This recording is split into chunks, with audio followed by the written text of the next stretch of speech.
Hello and welcome to I think it's episode 9 of season 6 of the Sausage Factory. I'm your moderator Pizzal. Joining me tonight, I've got Jay the Stingray. What's up, Stingray? What's up, guys? Glad to be here. Hopefully, my audio will be a little better than it was last week. Well, and Jay the Stingray is suffering with the flu, and he is still here. So that is some dedication. That is some dedication. What are we drinking tonight? What you got in your mug there? Coffee and cough syrup? Some NyQuil. No, this is some good old Folgers, Colombian. Classic. Have you tried some of that Black Rifle coffee? The link I shared? No, it looks good though. I'm gonna have to try it. The one I wanted, they were out of. They had one with like twice the caffeine or something, and they were out of the little Keurig cups.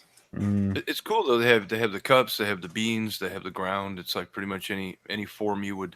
I haven't tried it yet either, but it sounded interesting. So yeah, it looks really cool. You just pick your poison. And B-Movie Mike is with me tonight. What's up, Mike? What's up, fellas? How's it going? I hope everybody had a great Valentine's Day. I, of course, celebrated as I always do with a quick viewing of My Bloody Valentine, one of the best of the second tier slashers from the 80s. Always enjoy it. Yes, absolutely. Yes. Well, Stingray, what did you do for Valentine's Day? Not a whole lot. Not a whole lot. No date night with the lady. No. I wish, man. No. I wish. That's what everybody's saying. It's like I can't do anything with 2 kids, man. I can. One date night too many. Yeah. Too many. Too many. There you go. Kids are great, man. They do restrict you a bit, though. Yeah, they have their moments. Yep. Jeff, we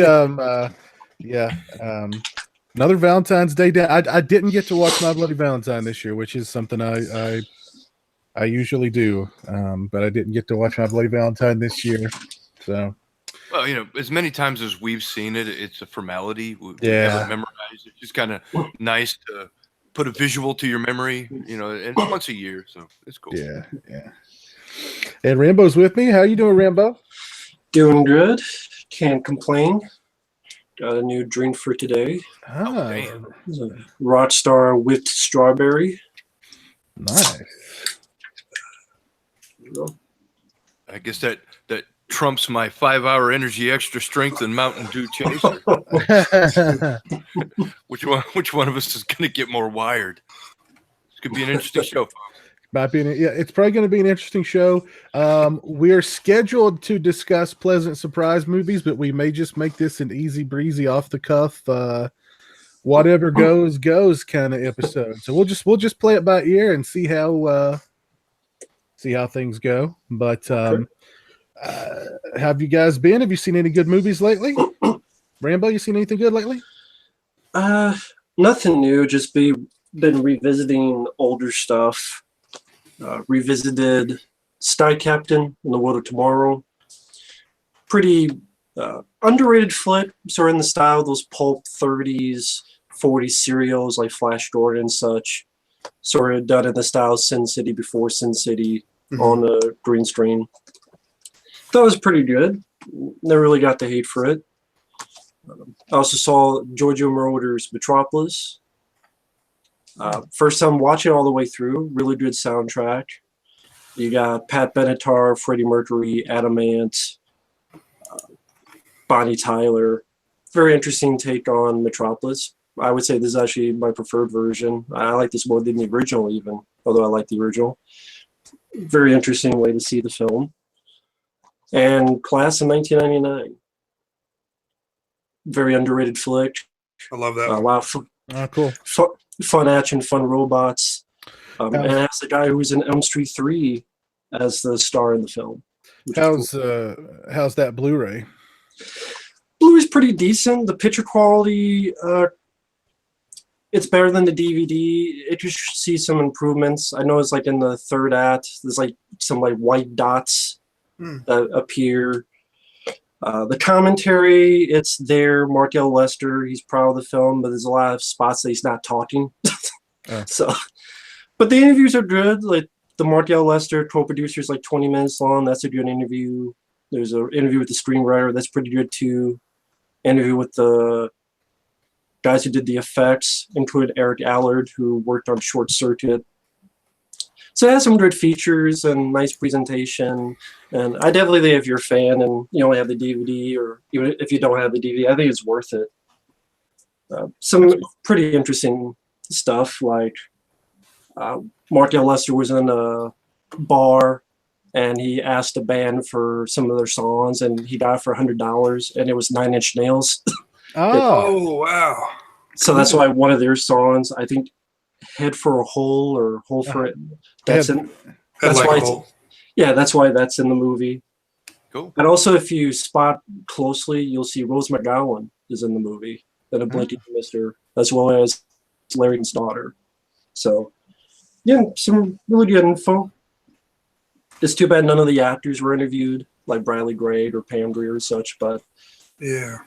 yeah, they say a lot of nice things about Pam Grier. Like on her off time, her and her family would help people at the mission and help the homeless, which is cool on their off time. And they say a lot of nice stuff about Malcolm McDowell and Stacy Keach. Like Stacy Keach, he's the one that came up with that albino look.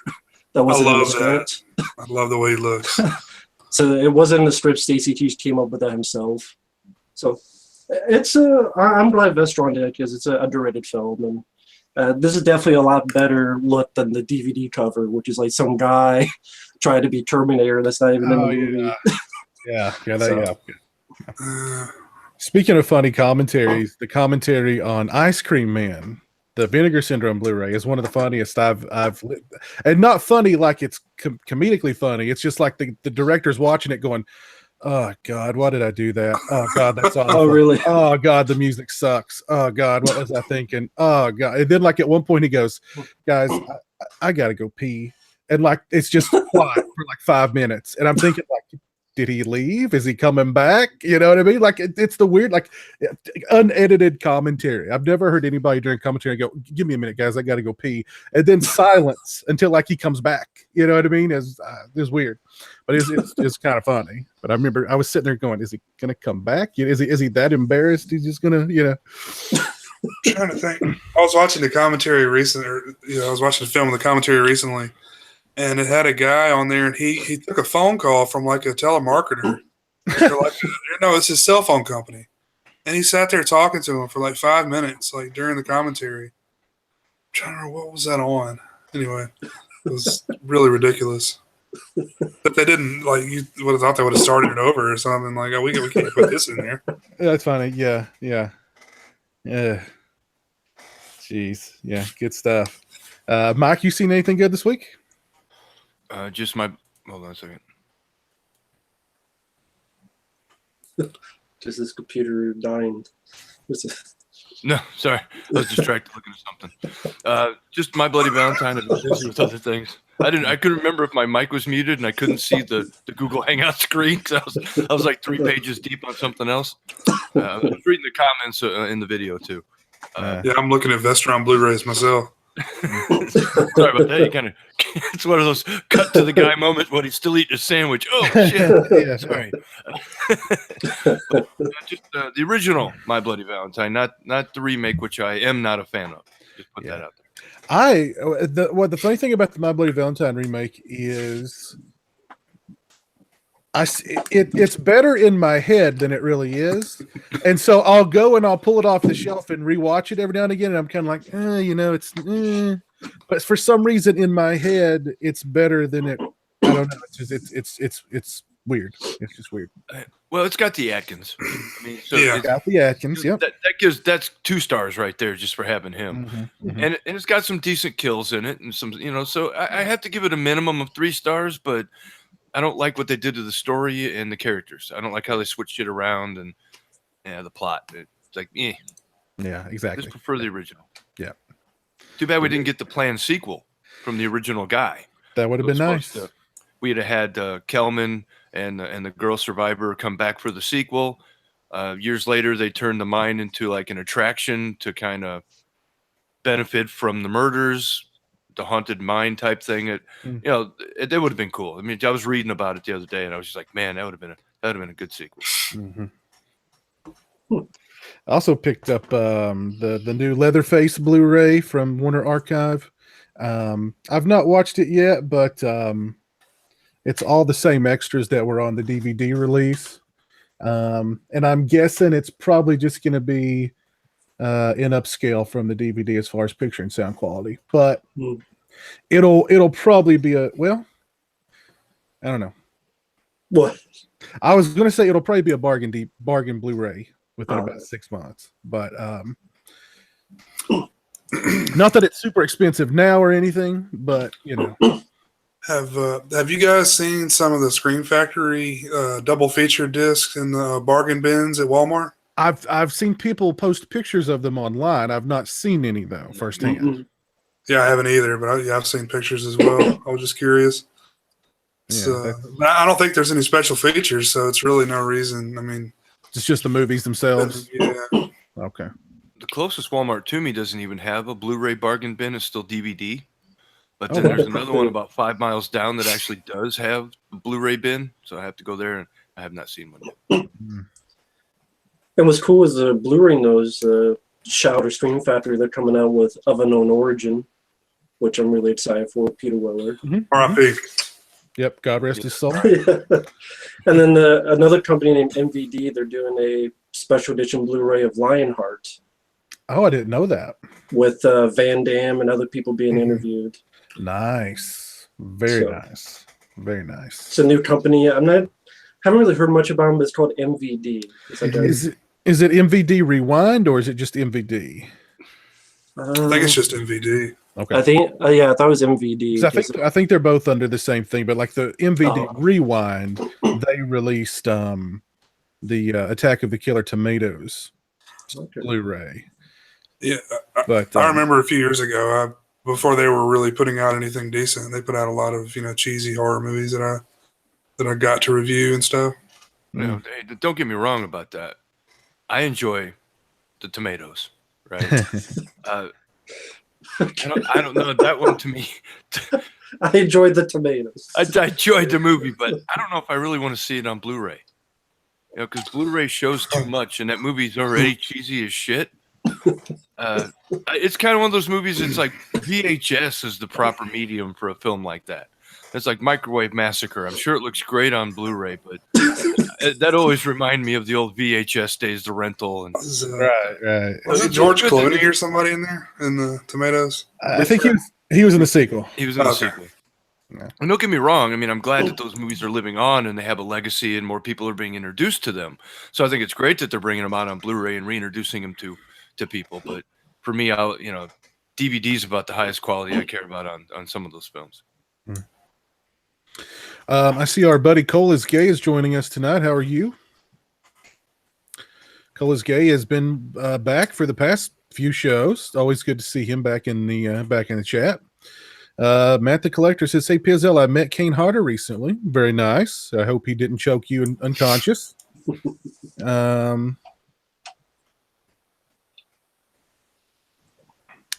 Let's see what else we got going on in the chat. An R. Kelly reference.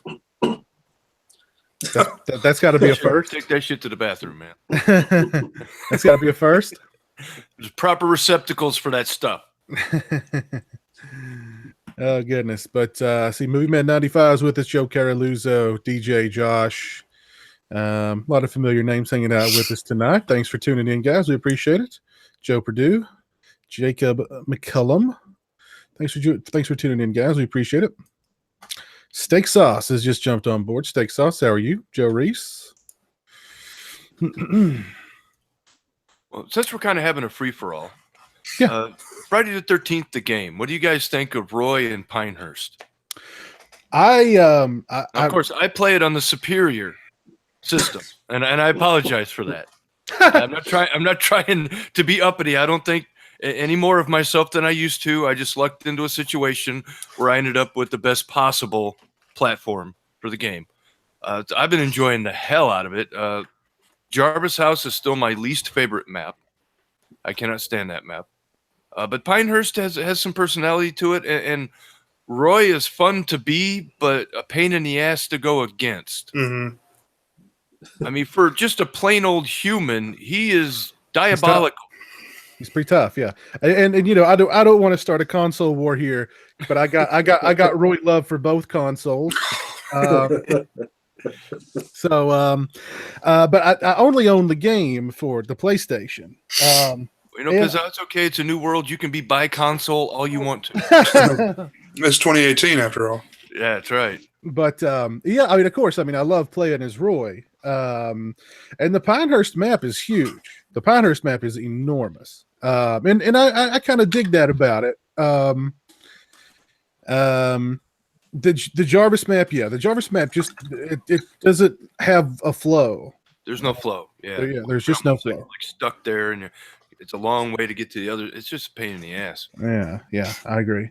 But yeah, I like it a lot. I should say I like Pinehurst a lot. Of course, I love playing as Roy. The bad thing about Roy, and this hit me the last time I played it, I got into kind of a laggy lobby, and when Roy gets stunned, he's stunned for like 20 minutes. So unless you're playing against him. If you are him, I find that to be the truth. But I have hit that son of a bitch with everything I had, and it seemed like he was just a regular Jason. I don't know. Yeah, it's like sometimes his mask comes off like in 2 hits, and other times it takes way more. Yeah. The very first time I played, I was actually streaming. And very first game in, I got Roy, and somebody knocked the mask off, and I was like, "How cool is that?" So, but yeah, I've enjoyed. I've not played the game in a couple of weeks. I've just been busy with other stuff, but I do intend to get back on and play some more and stream some more, of course, with Roy. So now, did you guys hear that? Like all the updates that they were going to do, all the new content that they were going to add has been delayed. The roadmap, as we all knew, would be obliterated at some point sooner rather than later, because they are going to. They're apparently doing some kind of overhaul to the.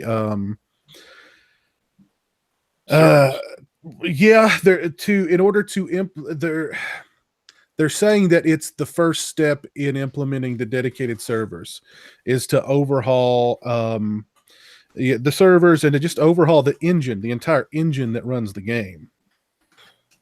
And that's going to take a while. So everything that they, Jason X and, the Grendel map and whatever else is going to be postponed. In other words, no updates, no new anything for quite some time. Now, the game YouTube channel has released 2 videos recently highlighting single-player challenges and switchable weapons on Jason, where you could be Jason and pick whatever weapon you want to have. Now, I haven't seen that video, but I saw that they posted it. I did watch the single-player challenge thing. That looks really cool to me. I think that's a really cool idea.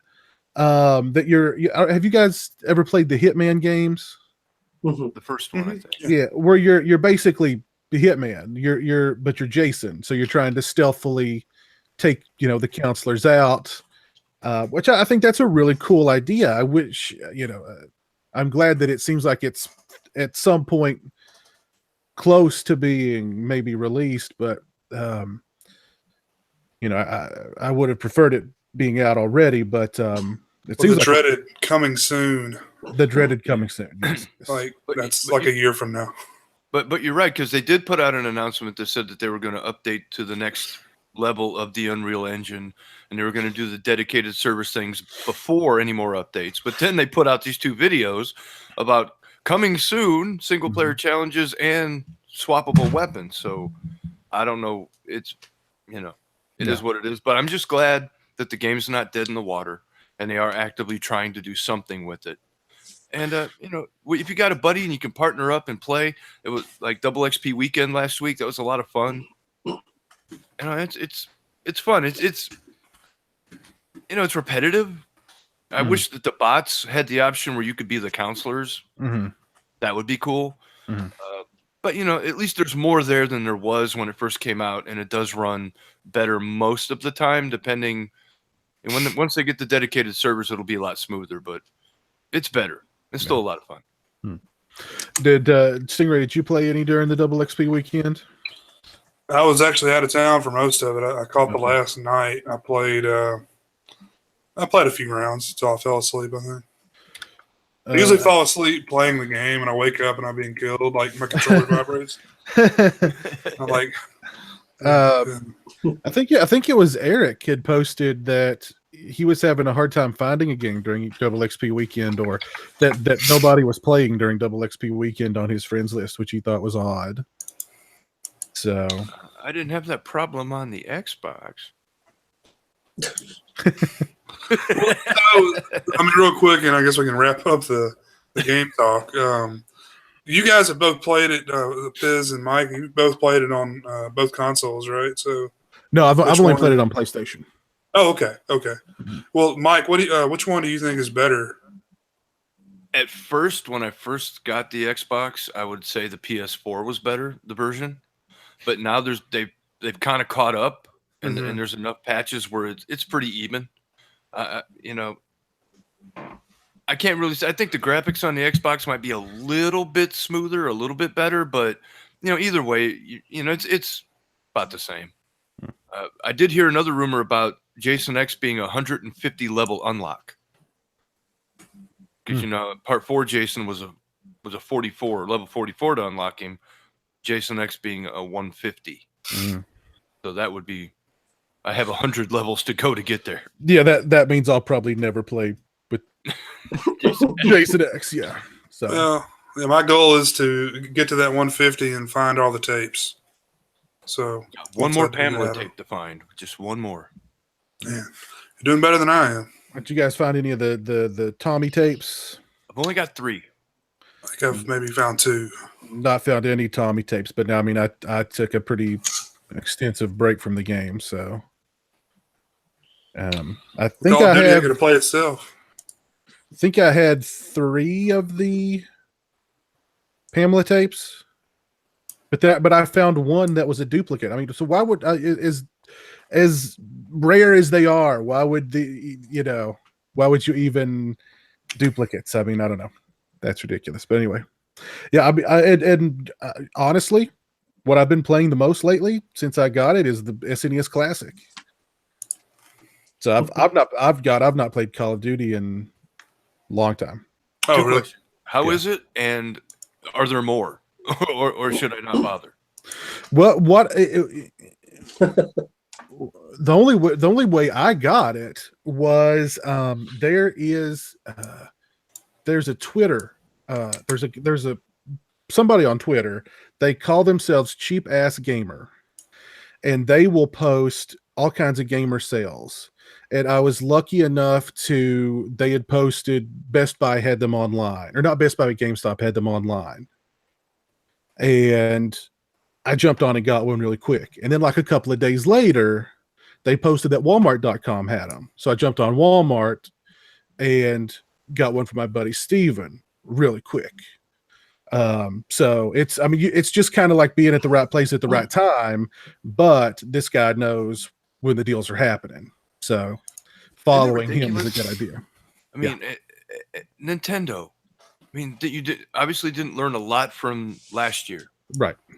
There's a market for this. I mean, sure, you don't want to make too many and overflood the market, right? But you have to have an understanding of what the market is and what it'll bear.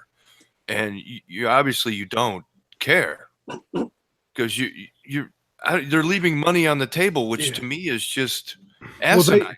They can afford overflooding those. Like, that's like of the things they could overflood. I don't think that in the Classic is something to worry about. Right. I think it's safe to say they could put out 1 million units and they would sell. Yeah. They wouldn't really have to worry about it. Well, they even said they were going to do maybe another run of the NES Classic, but that's not happened yet. I mean, it's the perfect like stocking stuffer, to just get, for someone who's a gamer, I mean, what is it, like $30-$40, something like that? Or if you have a little kid that's interested in gaming, but you don't necessarily want them on Steam or Xbox or something, you could just get them one of those little things and let them introduce them to video games that way. You know? Yeah. Now the SNES Classic is $80. Oh, geez. The NES Classic was $60. Whoa. Yeah. Now, how many games are on the on the new one, and what are they? Let's see. Where's my box at? It's not got as many games on it as the NES Classic. But I mean, it's got your classics. I mean, it's got the Super Mario World, Mario Kart, Donkey Kong Country, Super Punch Out, F-Zero, Mega Man X, I mean, you know, a lot of the classic Super Nintendo titles. Star Fox 2, which was never released. It's got some pretty good titles. And I don't, since they have the DS technology with the little chip games, like the microchip games, SD card type things, why can't they put one of those ports on the back of that where it's expandable, where you could buy new collections? I mean, why is nobody in their marketing department thinking about things like this? I mean, well, that's why I thought that's what I think that's what they had in mind with the NES Classic, and then people discovered how to hack it. And I'm guessing the SNES Classic is probably hackable too. I don't know, because it's like this. It's the same sort of USB technology. You know, you just plug it in, and so I mean, I don't know. It just seems like a missed opportunity. Yeah. I mean, it absolutely is. It absolutely. Of course, it's not like Nintendo hasn't been out of touch for a very, very long time. Yeah, exactly. They're smart enough to know that, they're smart enough to know, hey, let's create something like the NES and the SNES Classic, but let's make it very scarce. You know what I mean? There's millions of people out there who want this thing. Let's only make hundreds. So, if it wasn't for their original blunder with before, we wouldn't have the PlayStation. So. Well, let me bring this up. Have you guys seen it's called the Nintendo Labo? Have you guys seen anything about that? It's this new thing that they're launching. They're launching it for the Switch, and it's these packs, and it's a bunch of cardboard. And you put the cardboard pieces together, and it like goes around your Switch controller. You can build different stuff, like a bike and like a fishing reel, like you're fishing, and it's really, really weird. Yeah, I see that. That's such a better idea than producing more SNES classics or maybe expandable systems. Why didn't I think about cardboard wrapping around controllers? I think it's just aimed at a generation like way beyond. I mean, way earlier than us. And these pieces of cardboard aren't cheap. No. $70 for the variety kit and $80 for the robot kit. This is cardboard. This is pieces of cardboard. Wow. I guess kids like Legos are big now. I think, and I guess they're thinking maybe they can capitalize on that and the gaming aspect. Which, hell, who knows? Stranger things have happened. Wow. So cardboard costs as much as the NES Classic. Pretty much. I think the only thing keeping Nintendo alive is if they don't share. If they would make their games available on other platforms, I really think that as a hardware company, they would disappear. Well, they have their handful of games. They have no third-party support because they make their systems impossible to program for. Mm-hmm. Every port on a Nintendo product sucks. I mean, the only thing that's good are their IPs.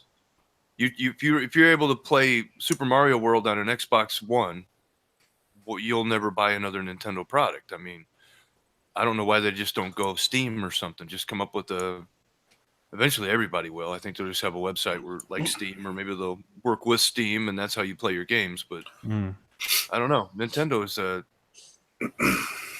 their unwillingness to share and to work with other people is their downfall and the only thing keeping them alive. Yeah. Yeah. Clueless. Yeah, definitely.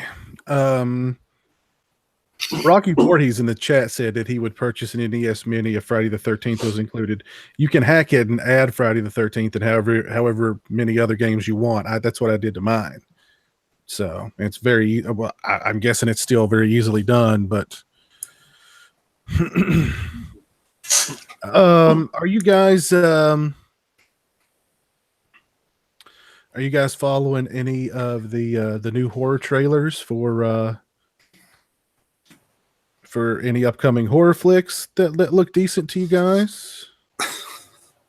Man, I saw Winchester, and that thing is not good. You're not the first I've heard that. yeah, I've heard it's not very good. It's such a cool idea though, because that house is nuts. I'd love to go check that house out. But yeah, there was an episode of I think it was an Unsolved Mysteries episode about that house. Yeah, like just doors that everywhere and doors that lead out don't go anywhere. Just doors that you open it and it's just the third floor outside. You just walk through the door and fall 3 stories. You know what I mean? Just crazy, crazy stuff. You know what I mean? I think even the Ghost Hunters did a episode at that house. Yeah, like she just kept building and building to try and so that the ghosts or something couldn't find her or something. I don't know. Ghosts of all the people that had been killed with Winchester rifles. Yeah.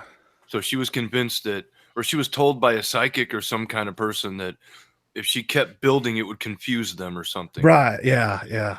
So that's why she made doors go nowhere and staircases, because she was trying to confuse the ghosts so they would leave her alone. Yeah. That's pretty much the premise of the movie. She builds these rooms based on like the room where the ghost was killed, and like it goes in there and like finds peace or whatever, and they tear the room down and build another room, and I don't know. It's got a decent cast. It's got who's the lady that plays the main? Not Meryl Streep, but the other. Helen Mirren. Yeah, Helen Mirren. She's a pretty big time actress. So yeah. I was kind of surprised how bad it was. I heard it was like a lot of bad jump scares or something. Yeah, it's a lot of those, man. A lot. Oh, man. One of them actually got me pretty good too. Doesn't that piss you off? I mean, It was pissed off coming, because man. it was a jump scare. Then you're pissed off because it made you jump.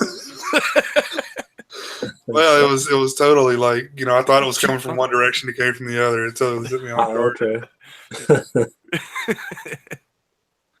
Have you guys been following the new Predator movie? Yeah. It got pushed back like 6 weeks. Yeah, it got pushed back. They're doing reshoots, and they had test screenings, and the test screenings were mostly really positive.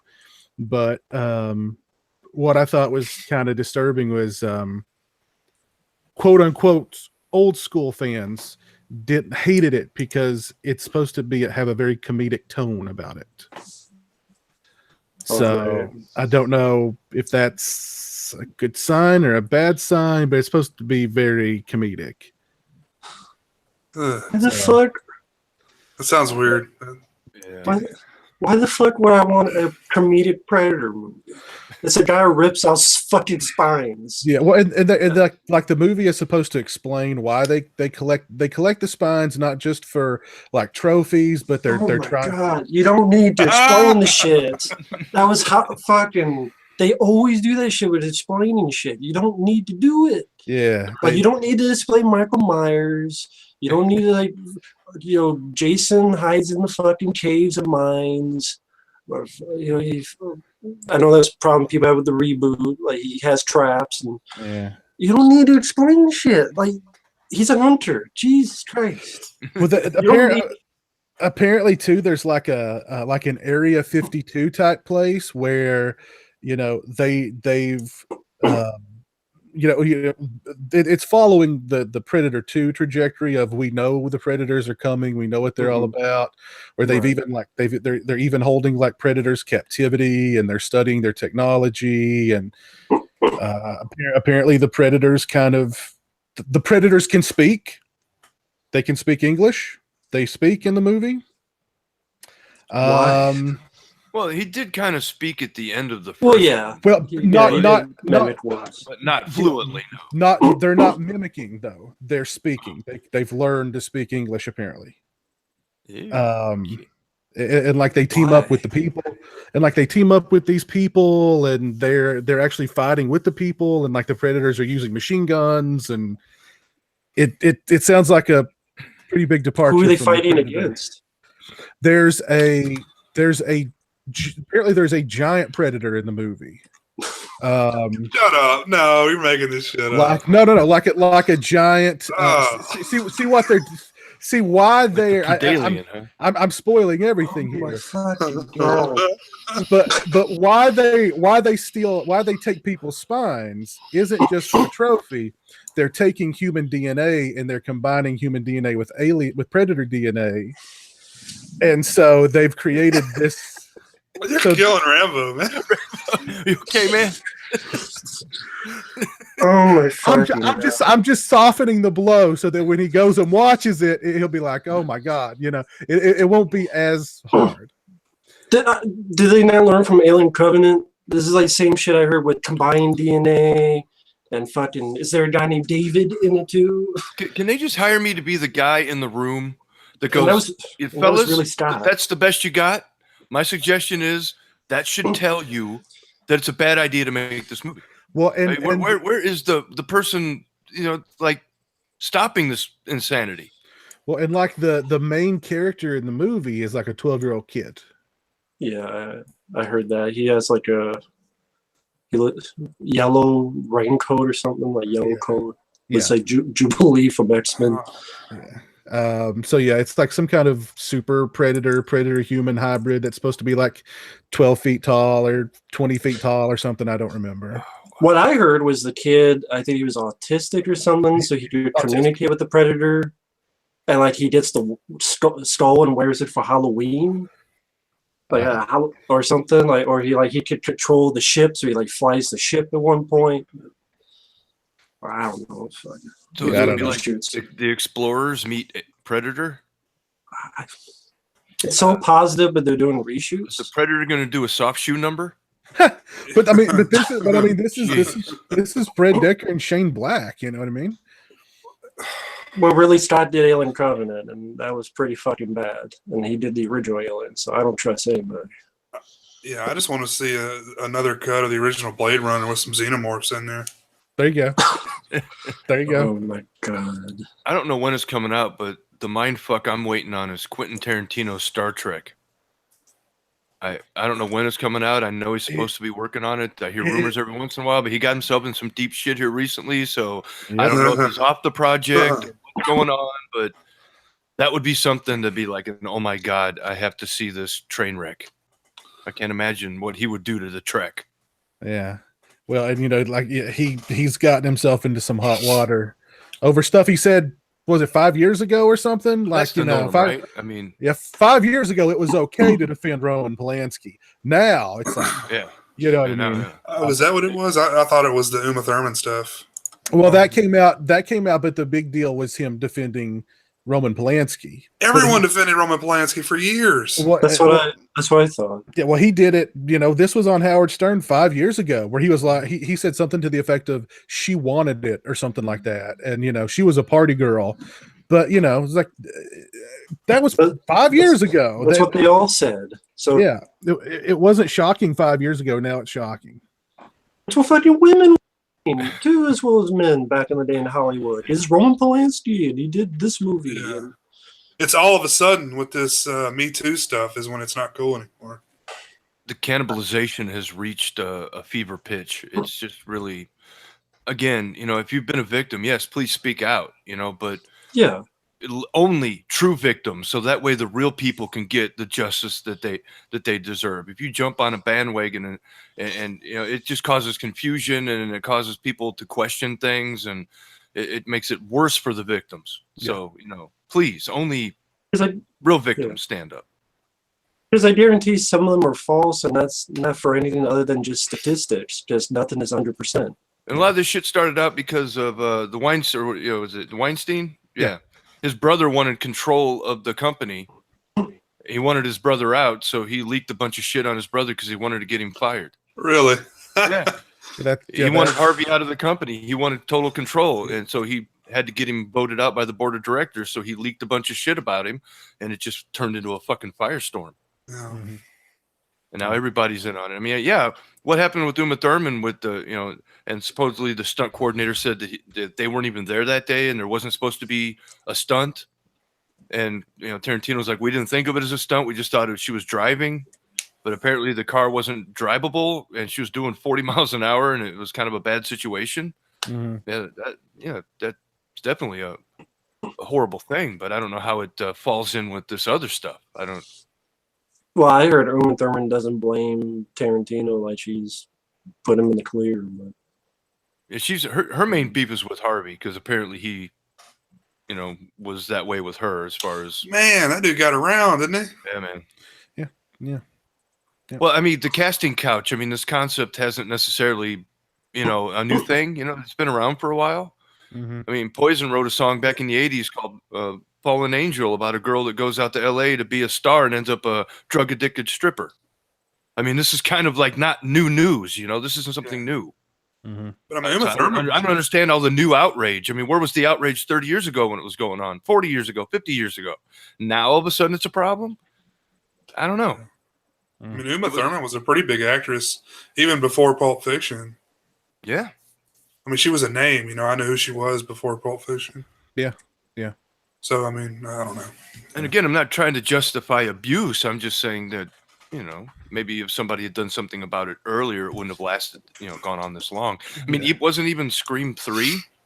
The theme of that was her mom was an actress, and she went out. Lance Henriksen was a director. And Hendrickson was a director, and there was supposedly some abuse there, and that's why the mom was the way she was and all that kind of stuff. I mean, come on, that was 20 years ago. Yeah. Steak Sauce says we're all cis white males that need Jesus. You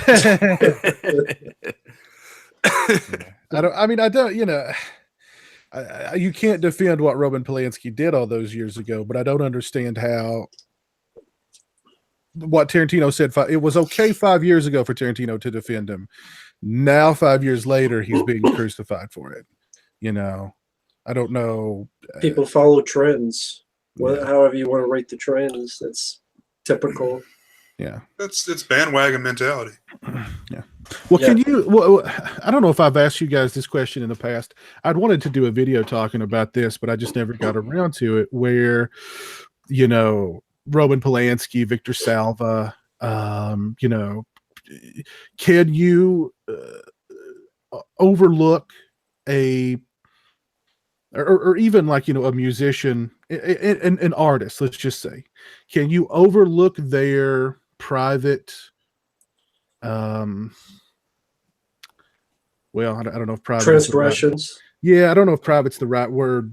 Can you overlook the transgressions from their private life and still enjoy their art, for lack of a better word? Can you watch a Roman Polanski movie and enjoy it for what it is? Can you watch a Victor Salva movie and enjoy it for what it is? Or are you thinking this guy, this guy's a pedophile, or, well, both of them.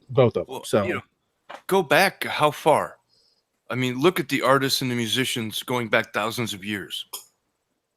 Look, Ben Franklin used to go hang out in the sex dens in France and do a bunch of weird shit, right? But he's considered, a pretty well-respected figure in the American government, founder of electricity and all that kind of shit, right? So does that, does that diminish the things he did because he was a pervert? Edgar Allan Poe was a sick son of a bitch, but does that diminish the effect of his poetry? Mozart was depraved. He was crazy. Right? He did all kinds of weird shit. I mean, the depravity goes back ages. When do we stop with that? I mean, sometimes humans do disgusting things, right? But that doesn't mean they're not capable of doing something good. So I don't know. If you could demonize anybody, basically is what I'm trying to say. If you look hard enough at anybody, JFK was banging Marilyn Monroe while he was married to his wife, but Bill Clinton, what he was doing. I mean, how? So it's like, how can you just demonize one person when everybody has done something in their life that somebody could point at and go, hey, what the fuck were you thinking? Yeah. I mean, so it's kind of a self-righteous, I'm better than you attitude to do that. Now, sure, what Polanski did, I don't agree with. I'm not a pedophile. Ted Nugent used to pay the parents of underage girls so that he could take them on the road. The reason he didn't get in trouble is because they gave permission. Yeah.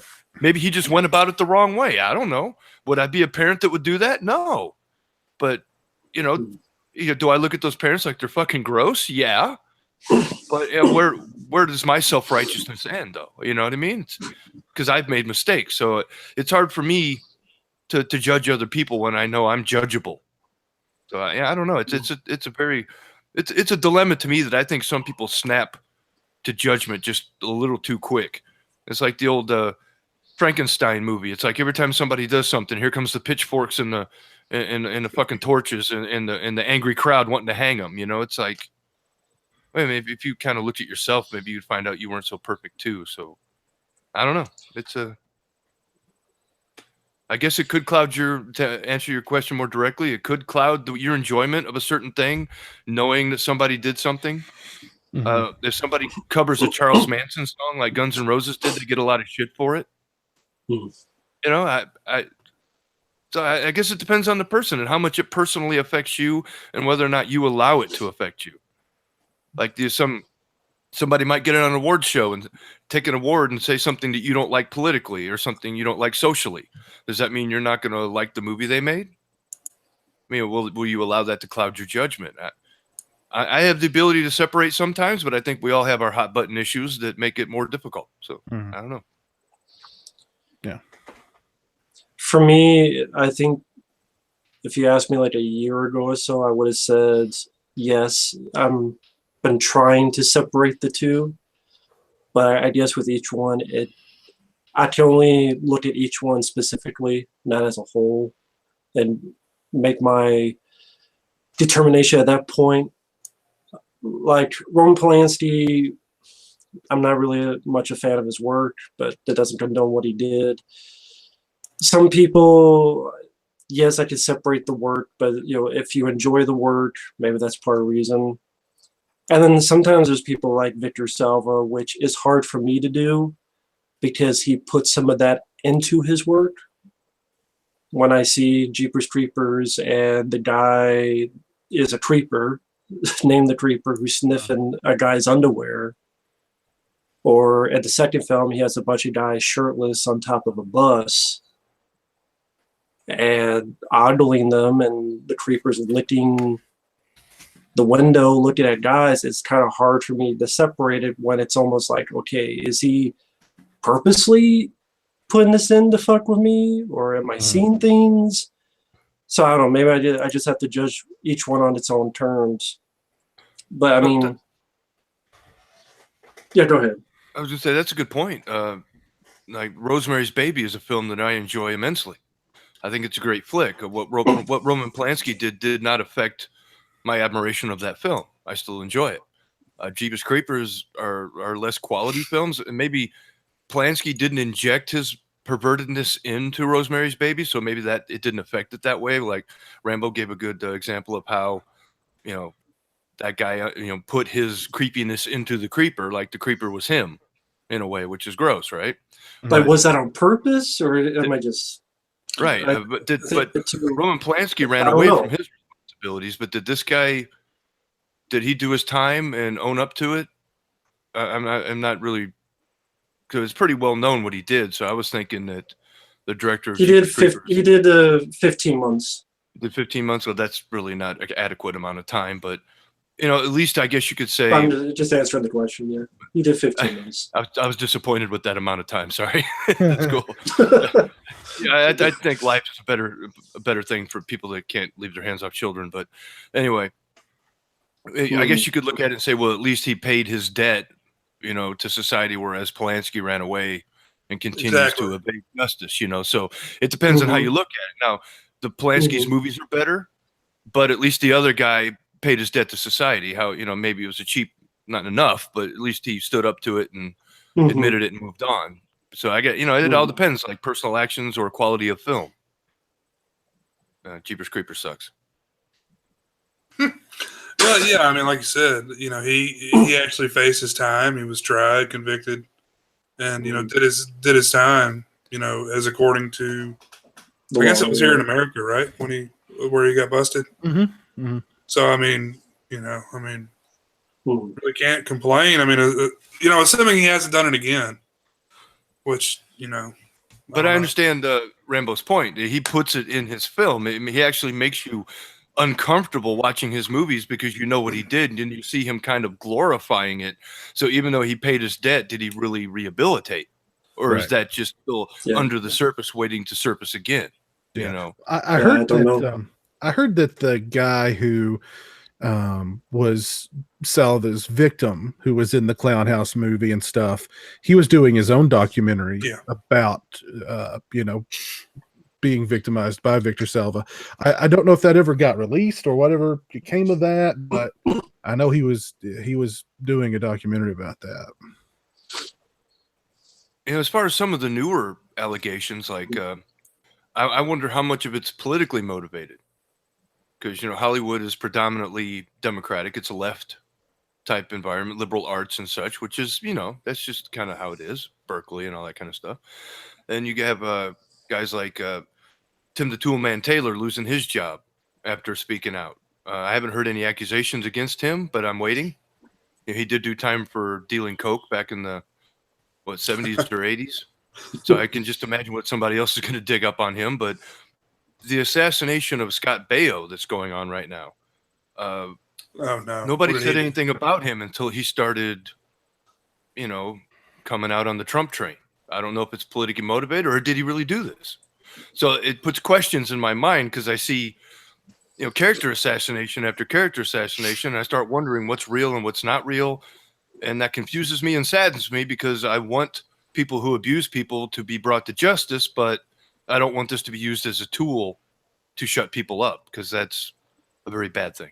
Right. Well, people are being convicted on social media, so regardless whether or not they did it or not, The court of public opinion is swift and brutal.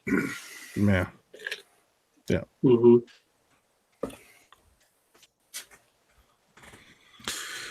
Heavy topics. Yeah. Heavy topics. But it's stuff that needs to be talked about in a logical, unemotional manner, because there's so Right. much hyperbole around this stuff. I always try to look at things from all sides and find every aspect of looking at it. It just, that kind of stuff fascinates me. I don't like looking at the surface. I want to know what's underneath, because maybe there's more information that would make me think another way. Mm. I like to Well, think. well, it's like when a few months back when the Stallone was accused, Sylvester Stallone, and I made that video going, "Hey, I want to hear the evidence until I judge it." People were pissed at me because it's like you should automatically believe that person no matter what. Right. And I'm like, well, wait a minute. Well, people are coming out saying this is BS. The kid from Over the Top said, no, that's ridiculous. I never met this person, but she said I had him meet Stallone. Brigitte Nielsen, which they don't like each other, her and Stallone, she defended him. And it's like, let's wait and see you're guilty until proven innocent, not innocent until proven guilty. And then when I said that, people said that was bullshit. You're not guilty until proven innocent. And I'm like, someone was literally mad that I brought that up. That's Well, that's bullshit. the excuse that everybody silly. uses. And I'm like, Innocent, what? proven guilty. It's just like, really? That's the rule of law. I I mean, thought if you were in a bank and somebody come up and said, hey, he's robbing the bank, and they just locked you up and gave you life in prison without the benefit of a trial or a chance to defend yourself, would you think that was okay? Because basically, foregoing the innocent until proven guilty, that's what you get. Well, I mean, look at James Franco. James Franco was like, golden boy, he won a Golden Globe. He was, a shoe-in to be nominated for an Oscar, maybe win an Oscar. And then right after that Golden Globe win, here comes all this, And the timing just always seems suspect to me. Well, and guess what happens? No Oscar nomination, and now nobody's even talking about that movie anymore. What about the thousands of hundreds of thousands of actors that have made movies that have never been heard from again, or haven't been heard from in 10 years? Nobody's talking about them. It only seems to be people that are active today that are being accused. Yeah, so I don't. So how could they be the only ones? I'm sure there's people that came before them that have been long forgotten that may have done something too. But since they're not relevant to modern culture, they're just going to let that go. It's just very Salem witch hunty to me. It's like witch, and then they burn them at the stake, and that's that. You know, it's like, really? Well, did you guys hear about the? Did you guys hear about what's his name? Aziz Ansari. No. Oh yeah, the woman that was upset with their date, and she put some accusations against him because he was a bad date or something. Yeah. He was being attacked and added to this Me Too movement, and or one of the villains of the Me Too movement. And the only thing that happened was he went out on a date with a girl. They went back to his place. They had drinks. He performed an act on her, and then he said, "Okay, return the favor," and she stormed out.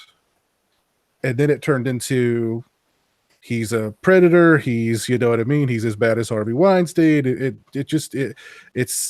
was, I don't know. The headline was like, be afraid to date or something like that. You know what I mean? Then why did you go on the date in the first place? Like, I don't think Harvey Weinstein was going on dates. Yeah, I don't know. What's the date? Location's on a couch. Piece of advice: if you're not interested in the person, don't go back to their place for drinks. Just Exactly. end the date and go home. Exactly. Yeah. Don't put yourself in that position, because if you're not comfortable with the person or you're not attracted to him, there's no purpose even pursuing it. Right. Yeah. I don't know. Yeah, crazy times. And if the guy's not good at what he's doing, give him some pointers. I don't know. Maybe he was just really bad at it. I don't know. Tell him what to do. Sometimes guys don't know. Got him in the right direction. There you go. Yeah. There you go. Have you guys seen the trailer for A Quiet Place? Looks interesting.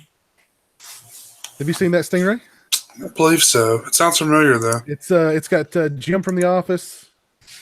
Oh yes, that looks good. They have to be quiet because any sound will attract these creatures. Yeah, I saw that the other day. That does look good. Yeah, that looks pretty It good. looks promising. Yeah, I'm looking forward to that. I wonder what the reveal is going to be though. I don't know. Hopefully, there's no freaking M. Night Shyamalan reveal of It's people. It looks like some kind of creatures, but I mean, who knows? Hopefully that I don't. Who knows what they'll do? But It's the trees. There's a pretty tense. What's happening? There was a tense sequence with the pregnant lady in the bathtub, and those creatures are all around her, and she's giving birth, and she's trying not to make noise. That was a pretty cool setup. So if the entire movie can deliver that kind of intensity, then it should be pretty good. But yeah, produced by Platinum Dunes. Yeah, I saw that too. I noticed that too. Oh no! I don't want to know anymore. But it's got a good cast. Directed by John Krasinski. Yep, John Krasinski. Yep. So he's a good actor. I'm sure he'll be a good director. So it's an interesting. I mean, it's a movie it's a silent movie essentially. That's pretty cool. Can you watch him and not see Jim Halpert though? I don't know. It's hard, man. It's hard. I've not. I kind of wanted to watch him in that. What was it? 13 something movie. Yeah. I kind of wanted Benghazi movie. Yeah, I kind of wanted to watch him in that, but him and the guy who played Pam's boyfriend they're both in that movie. Yeah, you know what I Roy. mean? So how can you not watch that movie and be like, it's Jim and Roy? You know what I mean? But yeah, I don't. But I think that's one of the problems with TV actors is they're in your home once a week. And a show like The Office, which ran for 10 years, they're in your home every week for 10 years. It's going to be hard to shake that character. That's why a lot of the, it seems like TV actors have a really difficult time transitioning, even if they're on super popular shows, Like Henry Winkler. He's playing Jack Ryan in the new, Yep. I guess TV series that's going to be. Oh, is it a TV series? I thought it was a new movie. I think it's a TV series. Oh, okay. I guess I don't watch a lot of episodic television, so literally I don't think I've seen an entire episode of The Office. I mean, I've seen memes and pieces and parts of this and that and the other thing, but so I don't think that would. I didn't start watching it until the last season, but I was machine gunning. I've probably Netflix. I would every single episode just. Netflix. I've probably seen every episode of The Office at least 3 or 4 times, especially like, Yeah. that second, third, fourth season, you know what I Yeah. mean? Just those were like just hilarious. It's one of my favorite shows. So I mean, Even I'm going the, to give it a shot, Mike. even the I- season with James Spader that people kind of didn't seem to like. There's still some great episodes. You know There what I are. mean? It's like Netflix is great. I mean, before Netflix, it was really hard to watch it because I couldn't be in front of my TV at the same time every week on the same day.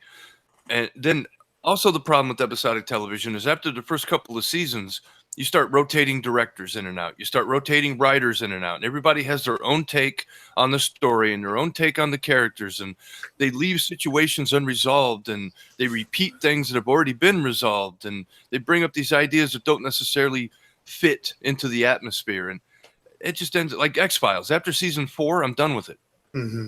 I mean, I just find that a lot. It's just, and if you watch a lot, you'll see like, wait a minute, especially on Netflix, if you're shotgunning these episodes, it's like, wait a minute, didn't like 4 episodes back, they already had a situation like this and they figured out a resolution. So why is it now a problem again? It's like from season to season, there's inconsistencies. So I don't know. I just kind of give up on it. Like, why can't Gillen get off that damn island, huh? Well, one thing that Netflix has ruined for me is I hate Game of Thrones is a good example.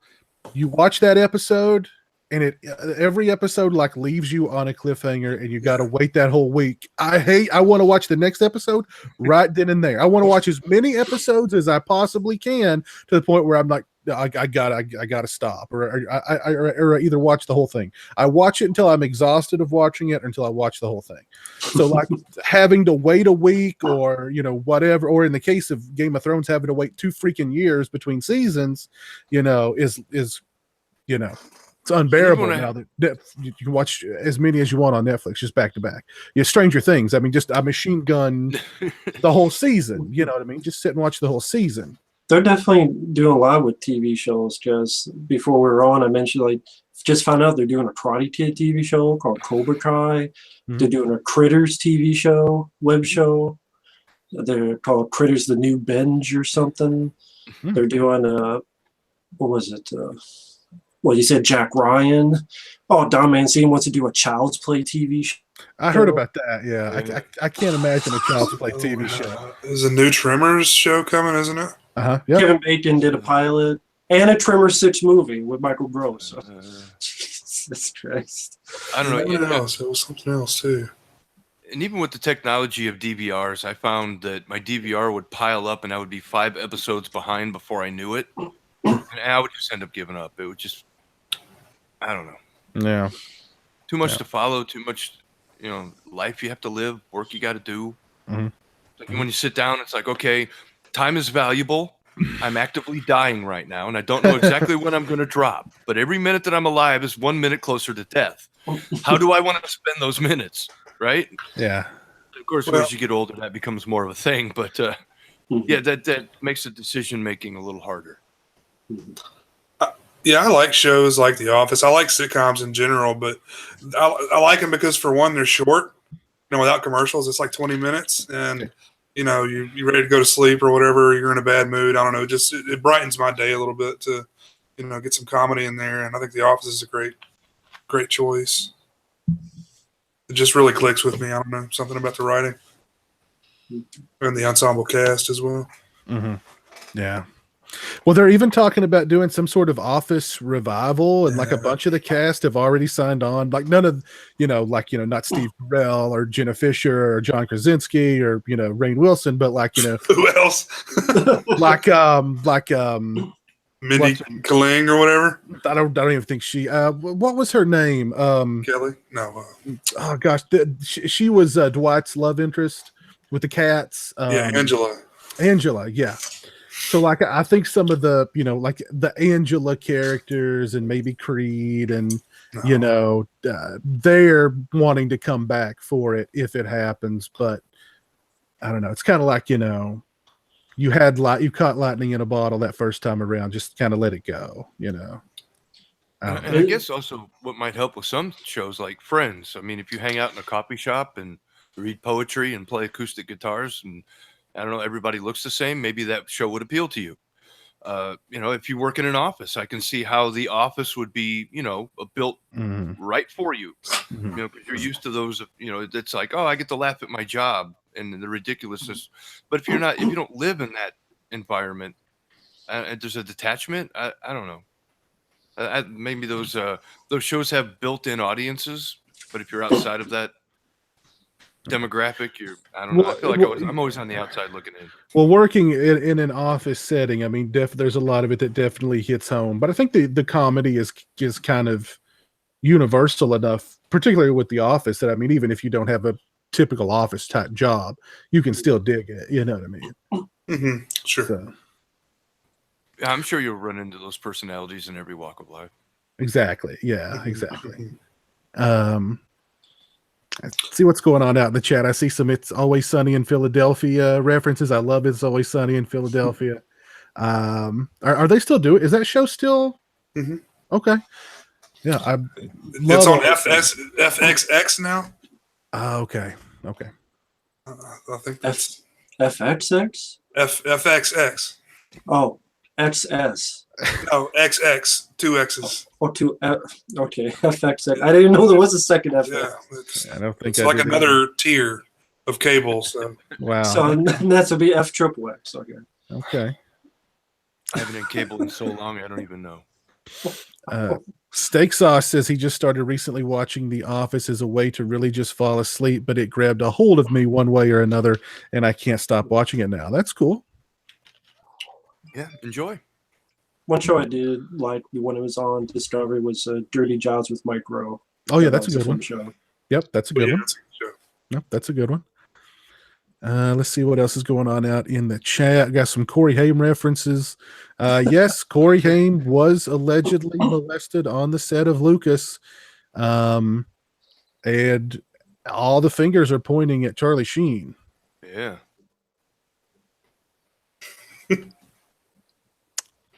I mean, I'm sorry, but I think everybody at this point would believe Charlie Sheen's pretty much capable of anything. So Charlie Sheen's like running around, raping people, giving them AIDS, and molesting boys. Like you almost feel sorry for his crazy ass, but you can understand why people would blame him. It's kind of like you did it to yourself, bro. yeah, no doubt about that. Just makes me miss Emilio. Yeah, he shut the Miss Emilio Estevez. Yeah, I think Emilio was what held Charlie Sheen together all those years. Now that Emilio's kind of out of the picture, Charlie drank too much tiger blood. He ran off to run his vineyard overseas. So that's what pretty much what he's doing nowadays, just running a vineyard. Wow, cool. I see Cole's joined us. Cole, how are you? Ugh, not good. Not good? But you didn't sleep with Charlie Sheen, did you? No, but I might have some of those symptoms. Okay. Holy shit, he worked his way through Canada too? And then I've been throwing up. Oh, I got flu? Oh, wow. No, it's actually not flu. I haven't had the flu in like a decade. No, this is just I've always had sort of an ongoing stomach issue and stuff. Just most of the times when we done shows, I've lucked out. It's been on fairly good days. This is not one of the good days. That's too bad. Well, it's not as miserable as it sounds. It's kind of like a different level, not to get into the finer points of vomiting and stuff, but it's actually a lot easier to handle than it sounds. It's just like I remember last year I had something and I had to take I had like something that I went to the doctor for and I had to take medication for it, and there were two options. People might be able to figure out what thing I had if they know the options. One of the options was I could take these only like a couple pills the day of. They were really strong, but you had to have sort of a strong stomach for it. Don't worry, false alarm. And the other was you had, and I said, well, that sounds difficult for me with my stomach condition. What's the other? And he said, well, the other is just one that you take 2 days every week. And he said, the only thing about that is you can't take that with any dairy. I said, no problem. So I did that for the whole thing. The very last pill I took was like right before I went to bed the last night. And I got up maybe an hour later, just dying of thirst. And I drank something that had milk in it. And I really thought that I was clear. And then I went to the bathroom and like heaved up my guts. And that reminded me sort of what real throwing up is, like when you feel like everything, your guts are just coming up and you're like, oh, like the throwing up I do. I'm sure everybody's really interested, but with this is not really like that. It's unpleasant, but it's not really as bad as it sounds. But yeah, so just been dealing with that on and off today and stuff. And I don't know if I leave, it's just because of that. I thought you were going to say the second option. The first option was a peel orally. Yeah. The second option was something Yep. goes up the other Keister. way. You got to keister it. You got to keister it. Yeah. Honestly, that's like the more attractive option for me at this point because I have such trouble swallowing and digesting stuff all the time. Well, thanks for joining us, even though you're sick. Cold Gay can have fun with that one. Stingray's battling the flu too, so we've got two sickies. Yeah, a lot of people have the flu. Yeah. Yeah, it's going around. Big time. But I don't even know what the show's supposed to be about. I came on, you spent like 15 minutes talking about The Office. What the hell? We're just shooting the bull tonight, man. We're just having an easy breezy, fun show, shooting the bull, talking about. We've talked about The Office. We've talked about. Talked about sodomy for quite a while. Talked about some pretty heavy subjects, some pretty heavy topics. SNES Classic. SNES Classic. We talked about that. Yeah. Raiho has one, but I haven't seen him yet. I picked up one. I've been playing it. It's. There's no issue, right? Like it's not a disappointment, is it? No. It's pretty fun. I wish there were more games on it, but it. Yeah, that's what I've been playing pretty much for the past week. Just that and nothing else. So, but yeah. Well, aside from your stomach ailment, you seen any good movies or anything this week? This week, what have I seen this week?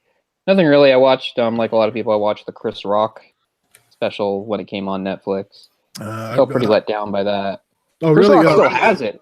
He still has it. It's not like he's not funny, but and I kind of guess I have to appreciate his honesty, but I don't like this 2018 version of Chris Rock. I don't like the Chris Rock that's like, oh, I've gotten older, I've made mistakes, now I'm more mature, and I don't like any of that. That's all depressing, and I don't know. He just seems to like really want to let everybody know how much life he's lived and how all the lessons he's learned and how mature he is, and I'm just like, I don't care.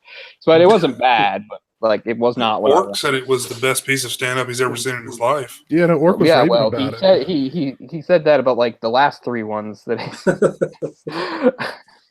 I'm not a Chris Rock fan personally, so I'm probably. I like Chris Rock. I like him, sure. I like his stand-up, but I just didn't like this shtick. It was too personal and honest and mopey and stuff. Like it's not even mopey. It's not like it was really sedate. Like I said, I just feel like he really thinks highly of himself.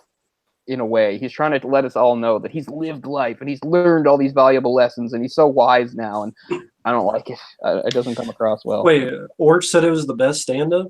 Orc, if you're watching, please go find Richard Pryor stand-up and watch some of his stuff. You'll enjoy it. I haven't seen this Chris Rock run, but if you think it's the best one, you have to check out some of those Richard Pryor ones.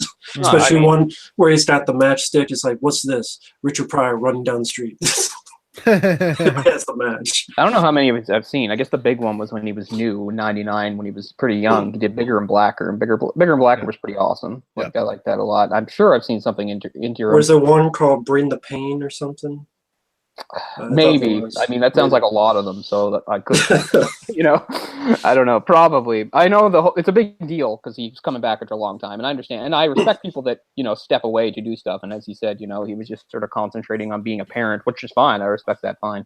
Some of these people, I think, they put too much content out there, and I don't think it's good that they're just constantly, they're in a million shows and a million movies and doing a million things. I don't know. I think it waters down their quality. So I mean, I can certainly respect Chris Rock taking some time to step away, but I just felt let down by it. It's not bad by any stretch. It's not like you're going to be like, oh, and like, no, it has funny jokes in it. It's fine, but I felt a little let down. He says the word white 26 times. I don't know if that's a lot for an hour and 3 minutes. It felt like a lot at the time. But white, yeah. How does it compare with the recent like Dave Chappelle stuff? Oh, the Dave Chappelle stuff destroys it. Oh, okay. I haven't seen any of them, so I was just wondering which one. Chappelle's great. The Chappelle stuff, it's like, man, like he's just never really. He's just at the same level all the time. He's never really had a decline or anything. He's just, You know, I think a lot of it, comes like back and he's probably as good as ever. You have to really be impressed. Chappelle by lives in some of that Ohio. stuff. Like Okay. he's not on the grid, you know, he's not in with the Hollywood types, so he's not breathing the vapors all the time. So he's kind of like outside of the, you know, the norm. So he's kind of like a regular person, you know. All right, and part of Chris Rock's shtick here was even name dropping and talking about some of the famous people he mixes with, and I mean that's fine. I get people are interested in that, and sometimes you can get funny stuff out of it. But again, I don't care. I don't want people to get the wrong impression. I'm not going to say don't watch it; it's bad. No, it's fine. I just felt a little let down. Like I was expecting, I don't know, more of his old sort of energetic self. Now he's like, I made mistakes, and I'm mature, and I'm wise, and I don't like it. Mm. Did any of you guys see the new Cloverfield movie that debuted on Netflix after the Super Bowl? Mm-hmm. No. What How were, was it? what were your thoughts, Stingray? It was okay. That's what I've heard. Like, it's okay, or they think it sucks. I mean, I wouldn't say it sucks. I mean, it's not the type of movie I thought it was going to be. It turns out it's more about like, you know, alternate reality sci-fi than a giant monster movie, which is what Cloverfield is. But again, this is like Cloverfield Lane, you know, it's not what does you it like retcon stuff from the first one? Like, does it give you new information? So if you watch the first one again, it's different now? Not really. It's basically happening at the same time as the first one. Oh, the events in this movie. It's just like another place. Or it's in space, really. So does it take place in 2008? Since the first one was 2008? I would assume so, yeah. Oh, okay. Okay. Yeah, Also on Netflix, I saw I that watched commercial. Bright. Sorry. I saw the commercial on the Super Bowl, and I was like, "Oh man, I got to check this out." From what I heard, is it didn't start out as a Cloverfield movie. They they turned it into a Cloverfield movie. So, well, it must be it's easy to say like, "Oh, that's terrible. Why would they do that?" Except like a lot of good movies happen that way too. You know, when you find out like, "Oh, this was actually supposed to be this," like you're like, "Wow." So it's not always the worst thing. Mm-hmm. You know, like Beverly Hills Cop was supposed to be, you know, was it Stallone? Yeah, Cobra became. That's right. That's right. So I mean, you know, it works out in the good way sometimes. Cyborg was supposed to be Masters of the Universe Part 2. Oh wow, really? Yeah. Wow. Yeah. So, Jay, when you saw Masters of the Universe Part 2, that bombed hard. they had to deal with the Mattel, whatever. Golden Globus, man. They made their own rules back in the day. I mean, So, He-Man wasn't even a good show that doesn't hold up in any way, and yet that movie it still deserved better than what Masters of the Universe did to it. You know, like my God. Jay, I was going to ask. So, do you understand then why they dumped it in Netflix and not in theaters? Like, did it seem like a movie that wouldn't play in theaters? Sure. Yeah. I don't think the Cloverfield Lane did all that well in theaters, did it? Yeah. I saw that. It did pretty well. I saw it in the theater. That's why I was surprised it went to Netflix because I'm like, well, the second one did very well. So, you know, I don't know. I mean, Netflix is really putting some money out for these movies these days. Like Cole and I were talking, Bright was like over $100 million. Yeah.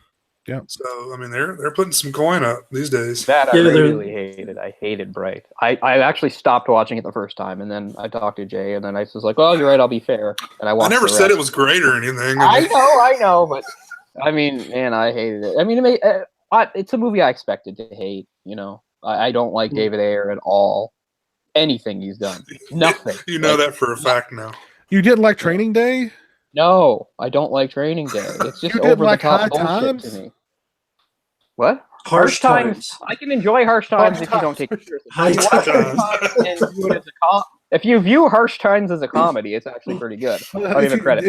But he's being serious. So if you view Harsh Times as like a goofy movie, it's pretty darn entertaining. Yeah, and I'll give it that. But that's not David. Sorry, go ahead. You didn't like Street Kings? That I haven't seen. I like Street Kings a lot. I like Street Kings. I was telling Cole I like David Ayer a lot. I like a lot of his films. So I've seen most of his films, but I have not seen Street Kings. But I've definitely seen enough where I think I did Suicide really Squad, don't like right? it.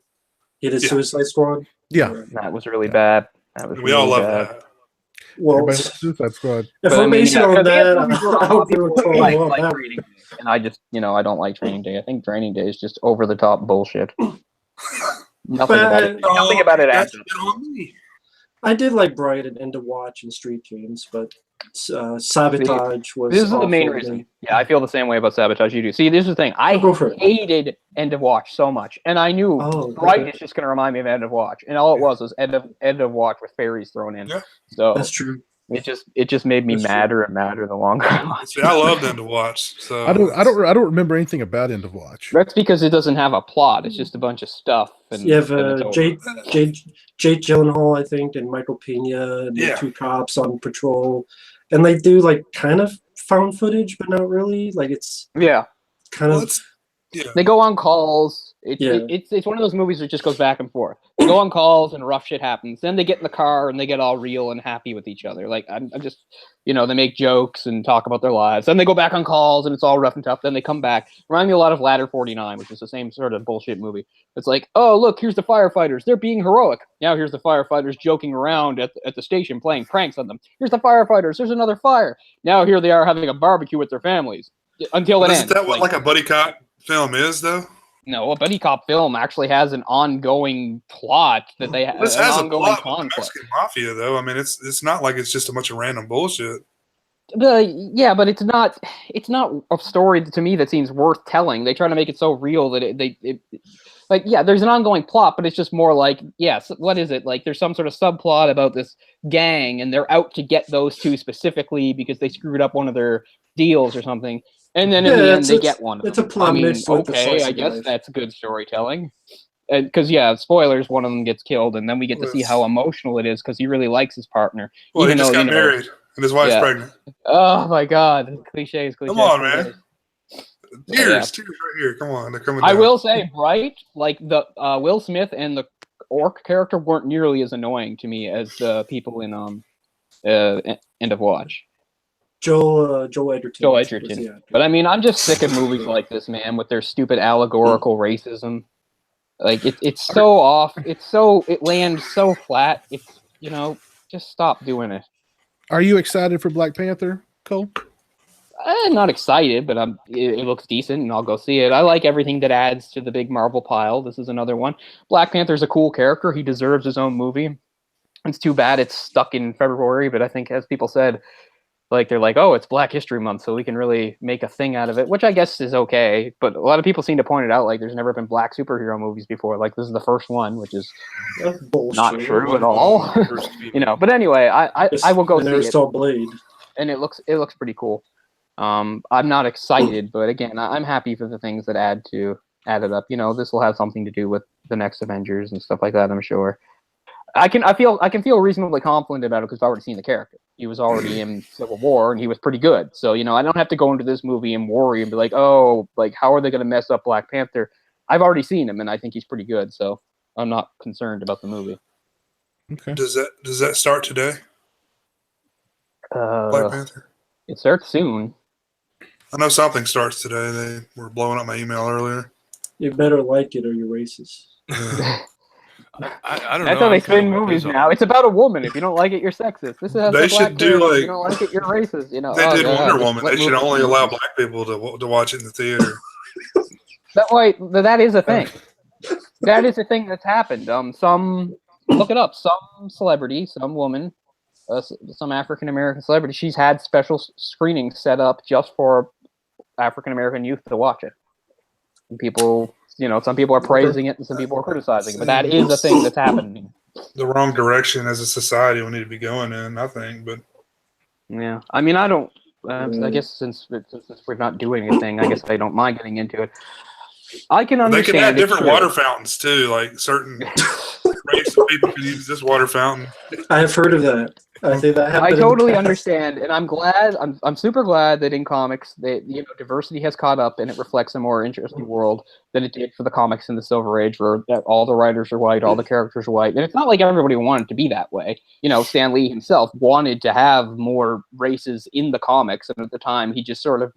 And he did it in a very gradual way. First, they were in the background, and then finally, because he knew back in 1962, he couldn't do it the way he wanted to do it and stuff like that. And I can certainly understand. I'm not going to try to pretend that I know what it's like to be a minority and growing up and seeing all these characters that supposedly I can't relate to because they're the same race. And I don't know, maybe it's just part of my stupid whiteness because everything's catered to me anyway. And I'll admit, I guess it is, that it never occurred to me that, like, if a character was of a different race of me, that I couldn't relate to it and want to be it. Like, Right. it never occurred to me that growing up, I had to picture myself the same race as the character to be like, oh, I'm him. I'm going to be him for Halloween. Or I'm going to hang out with him. And yet this is the message they're sending now. It's like, you know, kids growing up, they didn't have that role model. I was like, is it really important to have the role model be of the same race? Apparently it is. Okay, fine. Yes. I like if you I've ask already heard other it's people super in other important. countries, they don't understand that. You ask Japanese people about the problem with the casting, and they're like, that's an American thing. Like Chinese movies, predominantly made with Chinese actors for a Chinese market. Japanese films the same way. India, look at Bollywood, mostly Indian actors for a specific market. I mean, I guess you could pick it The apart and problem try is to scream what- racism, but I think it's just like whatever the predominant audience is the audience you target with your product. Sure, as we go along, there's more different kinds of people in this country, so obviously the character would broaden. I don't know. I guess we're just going to need a shitload of bathrooms at the movie theaters from now on, because if everybody gets their own, holy shit. I mean, as a writer aspiring writer who wants to write stories and tell stories with different characters and stuff like that, like, it just never occurred to me at any point in my life that if any of my stuff was, you know, out in the public and people were going to see it or read it or whatever, that I had to consider making it appealing to this race or that race. I was just sort of hoping everybody would like it or not like it because, you know, if it's about vampires, I think, oh, that's a good vampire story, or if it's about robots, oh, that's a good robot story. It never occurred to me that I have to break it into little segments where, yeah, it's like, well, you know, what are the Hispanics going to think of it? I don't know. Do they like sci-fi? Yeah. Yeah, I think that's the problem. Isn't one of the rules of writing write what you know? It's an overrated rule. I think I don't But really it's a believe generalization. it. It's It's a generalization, sure. Some people take it too seriously. Yeah. JD, But it's a starting point. It's a starting point. It's where you start, and then you can branch out from there and grow as an artist, hopefully. For instance, it's true. Like, I guess I could feel a bit of nervousness if I'm writing a character of a race that's not me, but I don't know. Just sort of have to go for it and not use stereotypes. At least try. Otherwise, I don't know. You have to at least try. Otherwise, what are you going to do? I mean, well, it's like I applaud Todd McFarlane. Todd McFarlane, it was very important to him that the character Spawn be a black man. Well, guess what? He's a white Canadian. You know, oh, what does he know about it? You know, as far as I know, he wrote it fine and he didn't make everybody flip out. I mean, that's just don't go see Thomas Howell. I just looked up. I still like that movie. I just jumped on IMDb, and one of the headlines is Netflix's Cloverfield Paradox pulled in 5 million viewers in 7 days after surprise release. So, yeah, it was all I pretty heard big about. odds. It was a big deal, like, because it was one of those few things they managed to sort of keep quiet in today's day and age. You know, where we know about everything way before. They just sort of dropped this movie, and a lot of people were excited about it. They're like, "Oh, Cloverfield." Wonder what that translates into. Because I mean, viewers doesn't really matter, right? It's like they're like monthly subscriptions. So. Yeah. That's a good question because did the real question should be how many new subscribers did you pull in since the movie premiered? You know. Well, they definitely have money to spend. They're spending it all now on Martin Scorsese on his new film, like 140 million. Netflix has already been around for so The long. Irishman. I don't see a problem with that, other than them burning themselves out. But Right, like I said, they got money to burn, so go for it. I mean, I saw a new comedy they have coming, or maybe on there now, coming soon, with the guy from Workaholics. His name's Adam Devine. Oh yeah. Mm-hmm. Which I think is pretty funny, so I checked that. That's a funny show too. I throw it in with The Office and Always Sunny. I like. I always thought people subscribed to Netflix the same reason I subscribed to Netflix, was that I heard that this thing existed and it was pretty good and pretty cheap and you could watch it. I never thought anybody subscribed to Netflix because they found out a specific movie or series showed up on it and was like, "Oh, now I should subscribe." Like, but I mean, if you like House of Cards, I mean, you can get like 3 months of Netflix for what the DVD set costs. So. Yeah, but I mean, House of Cards has been on since what, like 2014 or something like that. Like, it's not old, right? It's a fairly new show. Like, did that happen? Did like House of Cards get really popular and then Netflix got like way more subscribers because people I would think specifically so. wanted to see it? But I think it's other would think TV so. shows too, like the Marvel shows, Yeah. Stranger I'm like, who doesn't have Things. Netflix in like 2015? But like, Cole, let's say like you didn't have Netflix, and then you're like, oh man, Daredevil and Punisher and all this other stuff. Right, you but would I mean, probably I consider already had getting it, Netflix right? for years when that happened. That's my point. Right, I'm but- thinking at this But there- point, who doesn't have Netflix? Was sort of my point. I don't have Who are the Netflix. hangers on? I don't have Netflix. You should get Netflix.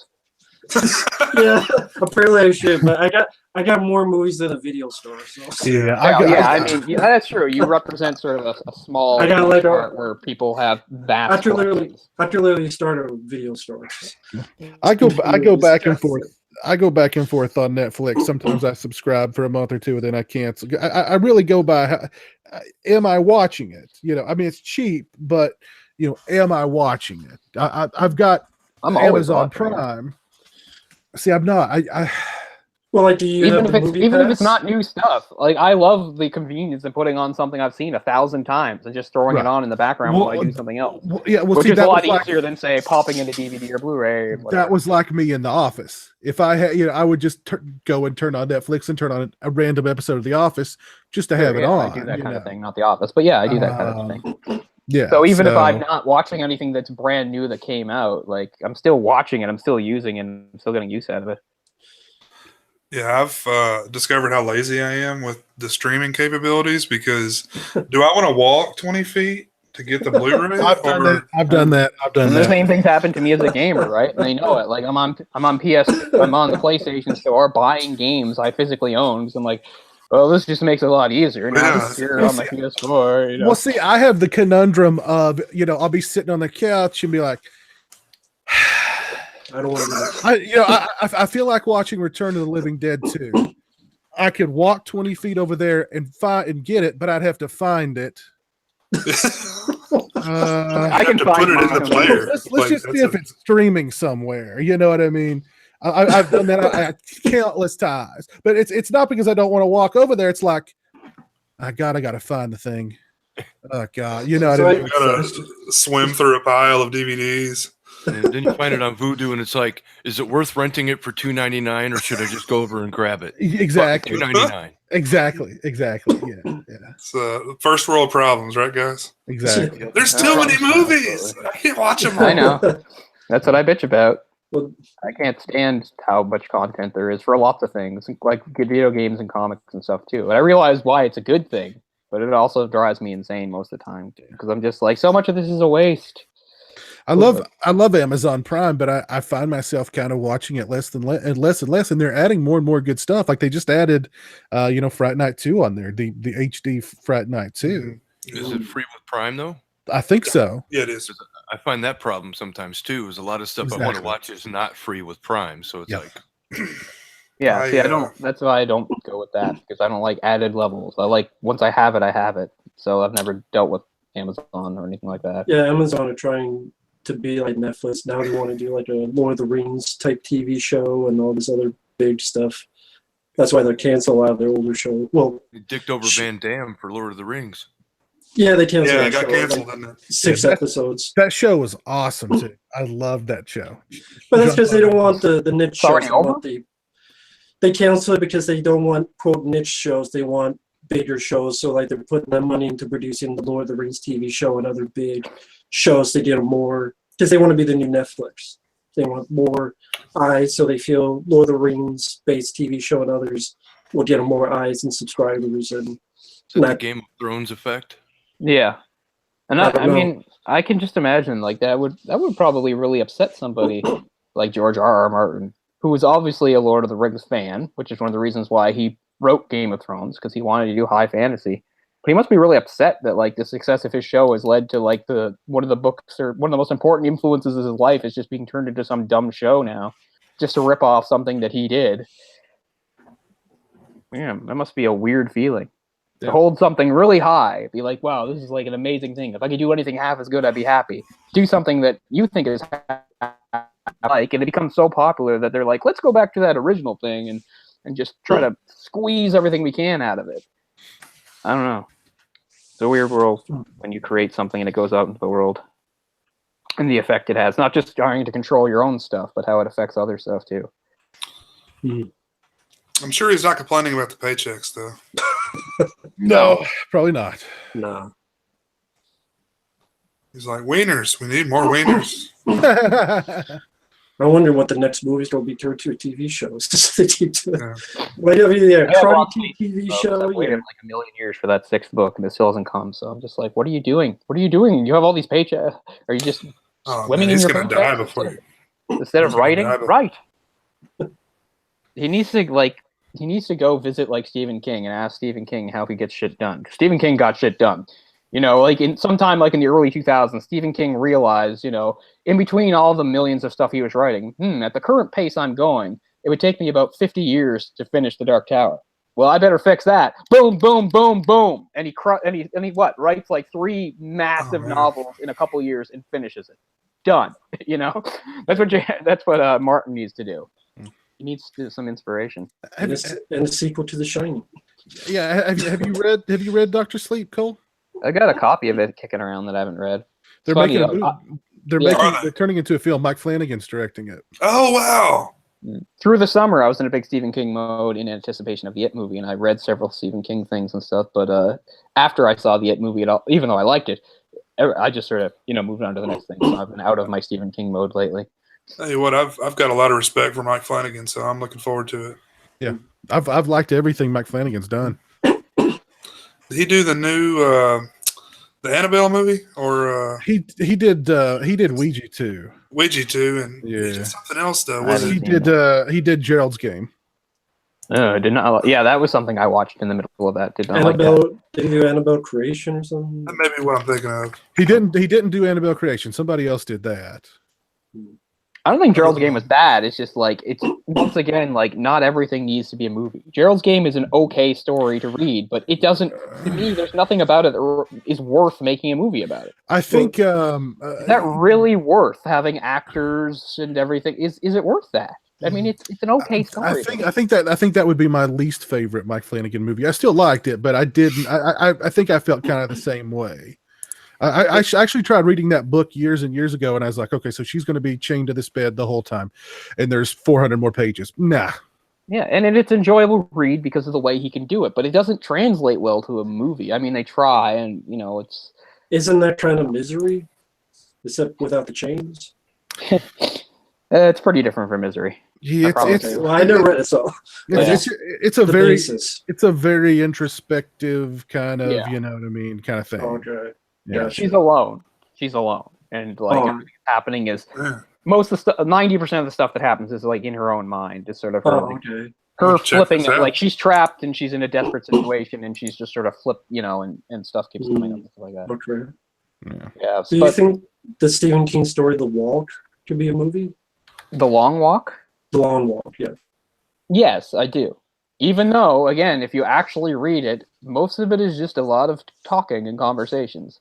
So I'm not saying it'd be a movie for everybody, but yeah, I think that's worth making a movie because for one thing, it is a world.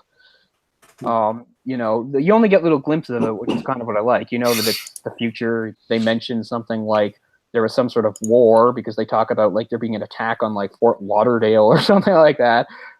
We know that it's like kind of a fascist dictatorship thing. We only get little hints of it, and hopefully if they do a movie, they'll just stick it the same way. It's this is what all that other stuff flowed from, really. The Hunger Games is basically just the Long Walk with a million bells and whistles thrown onto it, and no sense of awareness. But I really like the Long Walk. That might be my favorite that he wrote as Bachman. My favorite of the Bachman books. I really enjoy that book. But again, it's just them walking and talking and dying. But he's a good writer, and it's done well. And I do think you can make a movie out of that because it does move, for one thing. It does move. You do see a world, there's characters. It's not all locked in one room in some woman's mind. So to me, I think that could be a good movie if, they actually follow the book, which they do about 30% of the time. Is that is the Annihilation movie? Is that going to Netflix?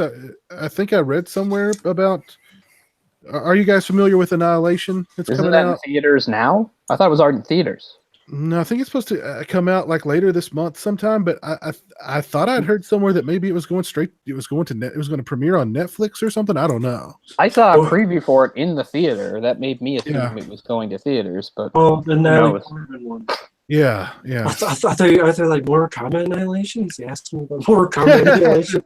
No, I thought it was going to theaters. I've seen some of the praise for it and stuff, but that could mean nothing. I'm sure it's a completely different movie, but watching the preview for it just made me think of Alien Covenant. I was just like, it looks like Alien Covenant without the alien. It's not, and I'm sure it's completely different. But like that's all I could think of when I watched it. I was like, no, run away. Let's switch gears here real quick. Let's talk about what we had for breakfast this week. I'll go first. I had a McGriddle the other morning. Without Orc. I had a sausage, cheese, and egg McGriddle, and it was glorious. And I took a picture of it and I sent it to Orc, and I was like, "This is for you." Yeah, I saw it. And it was glorious. Have you guys had any good breakfast foods this week? I don't eat breakfast. Mm. And I've got a story for you. Let me see if I can find it. I was on a vacation last week, and this is it's more of a brunch than a straight breakfast type thing. But I went to this place called the Ruby Slipper, and man, it was all sorts of what was it? Drag queens? Yeah, it was drag queens everywhere. Wow. No. But no, it's based out of New Orleans, so it was all I got this thing with all sorts of different biscuits covered with eggs and all sorts of different like shrimp and crawfish and stuff. It was nuts. It was really good though. Crawfish with eggs. Yeah, it doesn't sound good, but it is. Like a Cajun biscuits and gravy. Yeah, Nice. all that type of stuff. It was like a sample of their three most popular items. Definitely would. Entirely too much food. I can't find the exact details of it here, but yeah, it was very good. What was the place called? The Ruby Slipper. I guess some sort of Wizard of Oz. thing, yeah. Was but yeah, they had all sorts of good stuff. It was all sorts of like eggs Benedict type stuff is what they specialize in. So this one was Gulf shrimp sautéed with pork, served over fried green tomatoes and a buttermilk biscuit with poached eggs on top, finished with a Creole tomato bouillon sauce. Jeez. Nice. Another one, slow cooked apple braised pork debris served over buttermilk biscuit topped with 2 poached eggs, finished with hollandaise. Oh shit, that's my. It was nuts, man. Right there. It was absolutely bananas.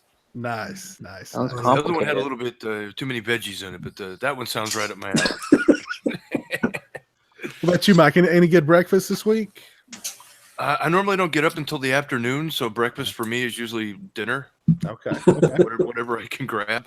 But sometimes on my way home from work at like 4 in the morning, I'll get a McGriddle. I ain't gonna lie, I love them. It's my weakness. Mhm. Get a hash brown with a McGriddle, good stuff.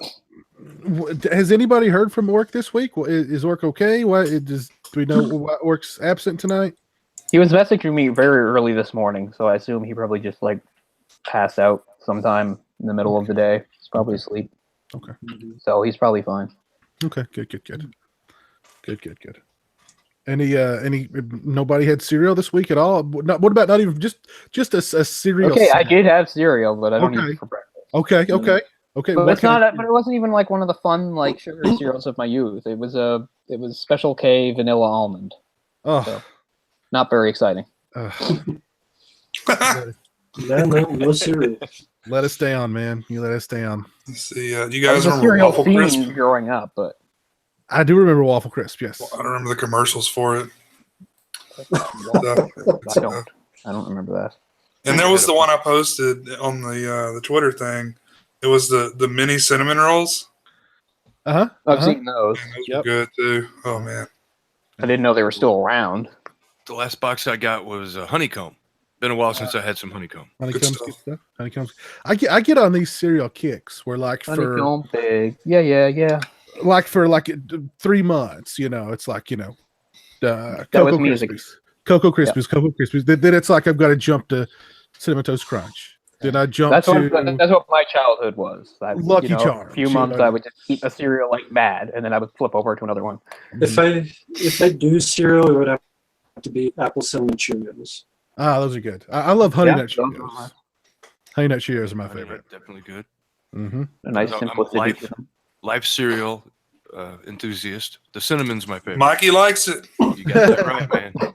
I love that shit. Hey, But then Mikey, some like he Raisin likes- Bran and Alpha Bits and I don't know, Fruity Pebbles. I don't know. Cookie Crisp every once in a while. It's changed. It's not the same. It's not OG, but it's okay. I remember those commercials. Cookie Crisp. It has changed, man. It's not as good since they went to whole grain. Yeah. I'll stand by that. When was that? Maybe 10 years ago. How come the only cereal like that's still around from back in those days that still has the commercials, like all the other ones, because the world we live in where you're not marketing to kids and like stuff. Like as we said, growing up like the early '90s and stuff, they'd have all these crazy commercials with like animated characters and such big things going on. They'd even have to be continued and ongoing storylines in them. And all that's pretty much fallen by the wayside and gone, except they still, at least I still see commercials for Lucky Charms. Those still exist. There's still commercials for Lucky Charms with the kids and the leprechaun. Like time has stood still for them. But I mean, see, you can buy honeycomb. I haven't seen a honeycomb commercial in 25 fucking years. I haven't seen one since like 1994 when the kids are, eating in their treehouse. We had the Tricks the Rabbit commercials. Yeah, those are gone. Yep, all gone. They are gone. I don't watch commercials. So. Fun Police have done away with all of them. I mean, yeah, but Lucky Charms, that's still there. It's like the one that I can think of where it's pretty much the same as it always was. There's an animated thing with kids. It talks about the marshmallows. It's all gone for the rest. Are there still corn pops? I've not seen corn pops in a long time. And you're not going to see commercials. Yeah. Just remember the guy that was always obsessed with them, and he'd be like, "Gotta have my pops." Yeah. My brain, a big part of my brain is just memorizing cereal commercials. from the 90s. Cereal commercials? Yeah. Frosted Flakes with Tony the Tiger. Oh yeah, yeah. Yeah, he has a new voice now. He has a new voice now because the guy that voiced him died. He's also the guy that was the voice that sang "You're a Mean One, Mr. Grinch," which makes perfect sense, right? That deep voice. But I have to look up his name because he's dead now, but he sounded like a fucking supervillain. Find out who he was originally voiced by. Yeah, that's not it. Thurl Ravenscroft. Nice. Damn, that's a name. Classic His name. name That was is a Thurl name. Ravenscroft. And yeah, he was Wow. most notable. He was always the big deep voice on plenty of things, including his voice is all sorts is still his recorded voice can still be heard in all sorts of the rides at Disneyland apparently. But but yeah, he was Tony the Tiger. And now they have a new Tony the Tiger. Obviously, he died in 2005. But Thurl Arthur Ravenscroft. That's a name right there.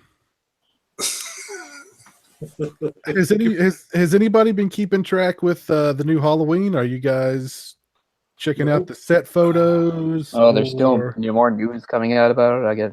With trepidation. Just a lot of they're shooting now, so there's like set photos, and like there was one photo with like you could see Michael Myers like way in the back, and people were like, "Oh my god!"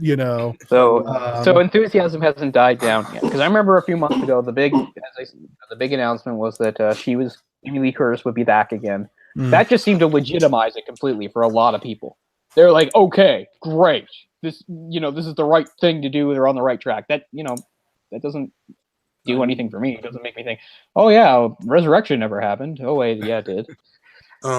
Yeah, I've seen John Carpenter sharing a lot of stuff from what's the old dude playing Michael Myers again? They got him back. Nick Castle. Castle. Which I think is cool though, because I mean, if you're gonna have Laurie Strode age 60 something, it would make sense that Michael, her older, person there, and they're not going to be her brother though, so I don't even know how they're going to do that. But it would kind of make sense that Michael would be old too.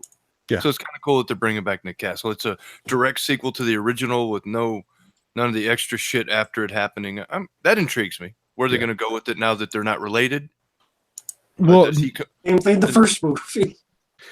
Nick Castle's on Twitter too, and he's been posting pictures. Like he posted a picture of his hand with like blood on it, and You know, Yeah, his director's chair with the shape written on it, and you know, stuff like that. So Ooh. they're Yeah. they're hyping it on social media as much as they can. But Yeah. I'm keeping Fine. my Maybe it'll be expectations good. very, very I'm not low. saying it won't be good because who knows. But Well, the new it's not something rumor, I think about very often. the new rumor is that they're trying to shoot it all in 20 days, just like the original film was shot in 20 days. Why? Why? Just because the first film was shot in 20 days. That's So- not how you make films. You don't be like, oh, here's this So like fucking independent film that we had to make on a limited budget on a limited time, and it turned out to be like a huge success. Let's just try to recreate those conditions. If that's going to do anything, it's completely different. It's like you pay a ticket. It's like, man, how many days did they shoot in this movie before you pay the ticket? Oh, they shot in 20 days. Here's my money. Yeah, I mean, Here's my tickets.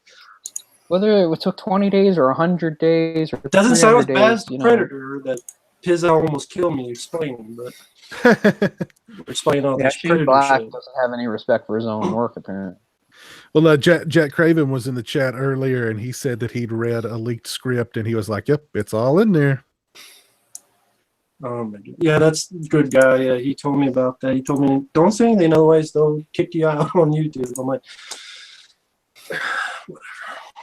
Fuck that movie. Shane Black, I mean, if that's the truth, then Shane Black lost his mind, but can't say anything until it's out. So, Are you guys excited for The Strangers 2? I was not excited for the first one. So. First Didn't one. like the first one. Yeah, I never saw it. Skipped it. Stephen King said it was like the scariest movie ever made.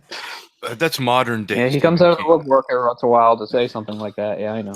I saw it once. The last time he said something I could trust was like in 1986 when I would have been like 3. When he said like that Clive Barker was the future. The last thing he got right. When he said He's Evil right Dead was the about most Clive ferocious horror film he's ever seen or something.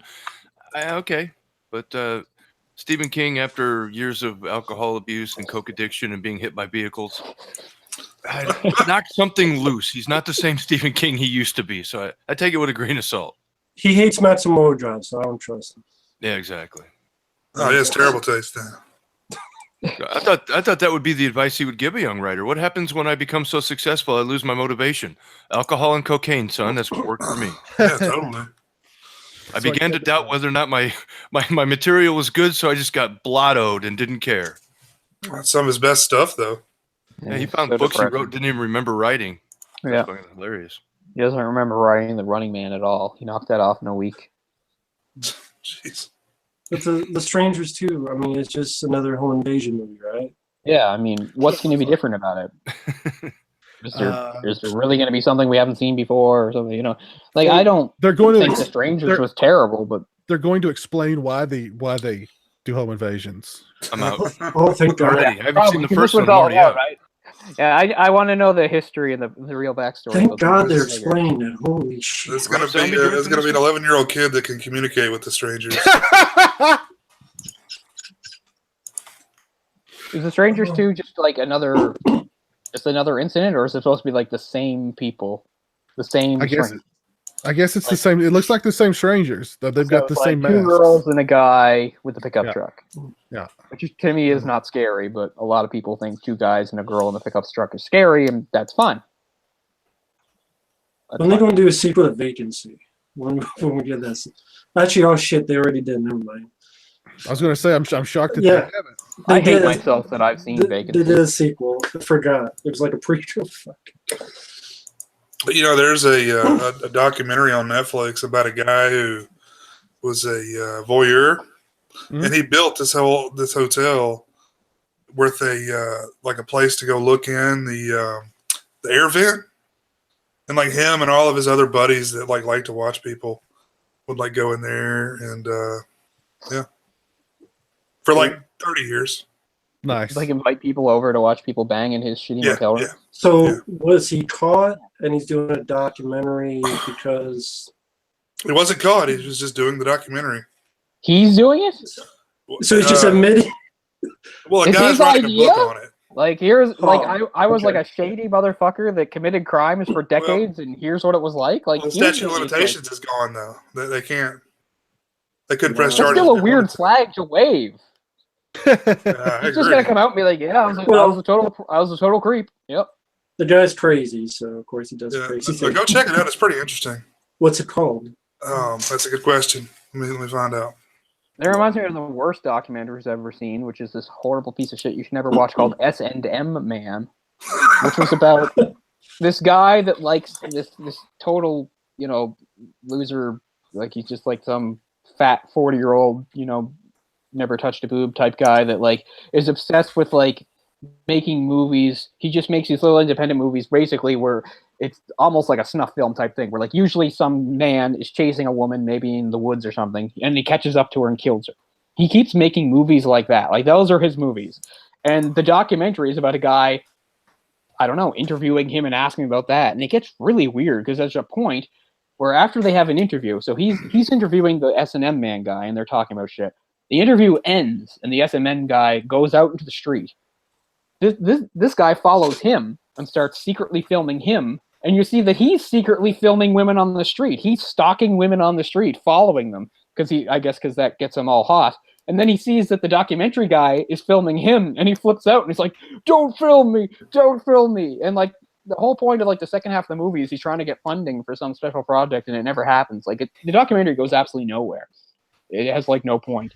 But it's the only thing that's like worth noting is just like what a sad individual this guy is, because he talks about like how it's just movies, and of course he hires actresses or women, not really actresses, but I assume he meets women and says I'll pay you to go pretend to get killed in the woods. But it's more than that because he is legitimately just secretly filming. Like if he sees an attractive woman walking down the street, he'll start following her and filming her and stuff. And then he got really pissed when he got caught doing it. Pretty funny, but it's still not worth watching. It's awful. It's just one of those documentaries that has like no purpose. Like it's over and you're like, oh, what was that supposed to even be about? Like it just fades away. There's no conclusion or anything. Except once again, this guy, I guess he's been exposed to the world as like the weird creep he is. But again, he totally agreed to it. It's like, yeah, interview me, talk to me about this. But he was uncomfortable that the next level of his creepiness was revealed, and that pissed him off. It's called Voyeur, the one I was talking about. Oh, okay. It's really I hope it's interesting. narrated by the guy too. Is this a new one? Documentary? It came out in December. Oh, okay. Yeah. So the guy like he fixed the hole like where he was looking at people, like he like fixed the ceiling so you can't tell it's there, and then he sold the hotel. And so the guy like found out Is it that just owned the gonna be him hotel. telling stories, or did he actually like film it? We're gonna see footage of shit he watched. No. It's not that. It's about what he did, and then there's some lawsuits involved, and there's another guy writing a book on it. So he's like talking to his shrink about what he's doing, and he's writing a book about the guy's story. So it's about that too. It's really interesting. Yeah, like you're not supposed to be able to like profit off your own crimes, right? That's why when people wrote books about serial killers, didn't get residuals. They didn't get money for it because they weren't allowed to. Go ahead. Somebody in the chat saying that S&M Man was a fake documentary, that it was all the hoax. So that was all fake? Yeah. I couldn't tell. Man, with a name like S&M Man, but if it was fake, that makes it. So if it was a mockumentary, that makes even less sense to me. Wow, that makes it even more pointless. Well, I was going to ask, didn't OG Simpson write something like, "If I did it"? Yeah, he did. If I did it, I would have chopped that bitch's head off. So I guess that's an example. But he wasn't convicted. I mean, that's a different thing. But this guy wasn't convicted either. That Jay was. He wasn't convicted. The thing is, if you're convicted of a crime and you're in prison for it, or even once you're out of prison, it's against the law for you to profit for like books or TV or anything made up for crime.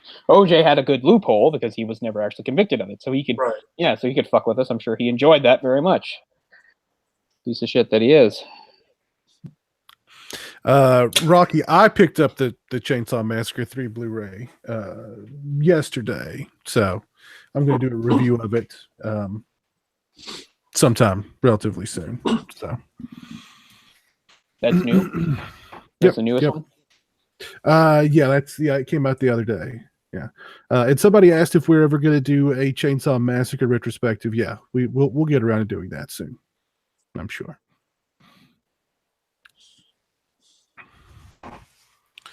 Some people are wanting to know if you're vaping tonight, Mike. What are we vaping tonight, Mike? What flavor? The old standby Jam Monster Strawberry. I'm addicted to it. It's the good shit. I still have a little bit of this Max Melons left, which is weak. It's weak sauce compared. I can't find anything that stands up to the Monster Jam. Jam Monster stuff is great. Sure. DJ asked what flavor weed is that? It's weedless. This is regular. This is the 3 milligrams of nicotine, and that's it. I'm down to 3 milligrams. it's basically like water vapor, right?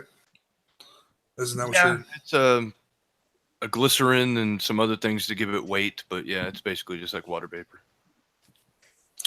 Do you get pissed off when you go in places and it's like no smoking or vaping? Well, I understand. It's not like I'm going to do it there anyway. I mean, I'm okay with leaving it in the car. And you know what I mean? I can vape on my own time. That's fine. Plus, having been a smoker, I was kind of used to it anyway, so it doesn't really bother me. But I'm I remember really thrown when I see really young people vaping. I don't I don't understand. know why.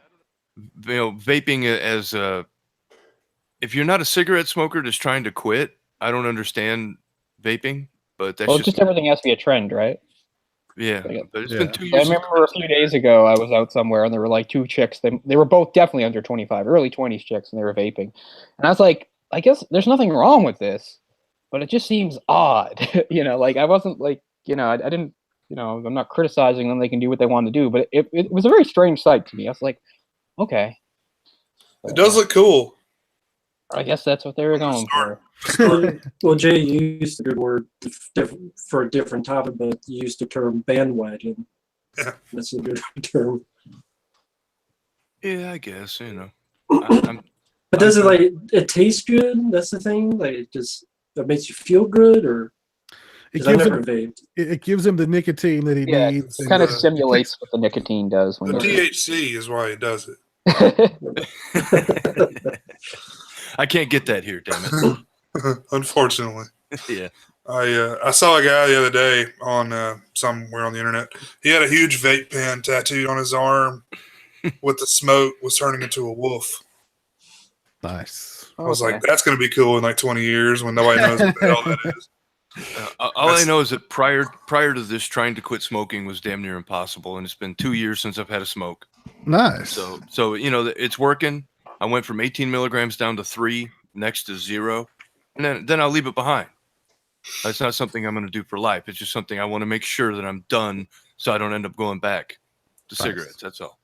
Nice. Well, I mean, as for the young kids doing it, maybe they were like those kids in that first Ninja Turtles movie, those 14-year-olds that were smoking cigarettes and needed those cigarette cards, so now they need the vaping. If they're doing that, because I was one of those kids with cigarettes back in the day, so if they're doing vaping instead of that, then that's better than what I was doing. It's healthier, I guess. Yeah. It's a little healthier. man. So. I was like 3 packs a day at one time. Hmm. It was bad news. Yeah, so I smoked back in the day too. I bought cigarettes by the cart. Yeah, it just becomes such a habit and such a part of you, and Mm-hmm. of your daily routine. You wake up, you have a cigarette. You eat something, you have a cigarette, and then when you don't have that, it's like your brain's looking for a substitute.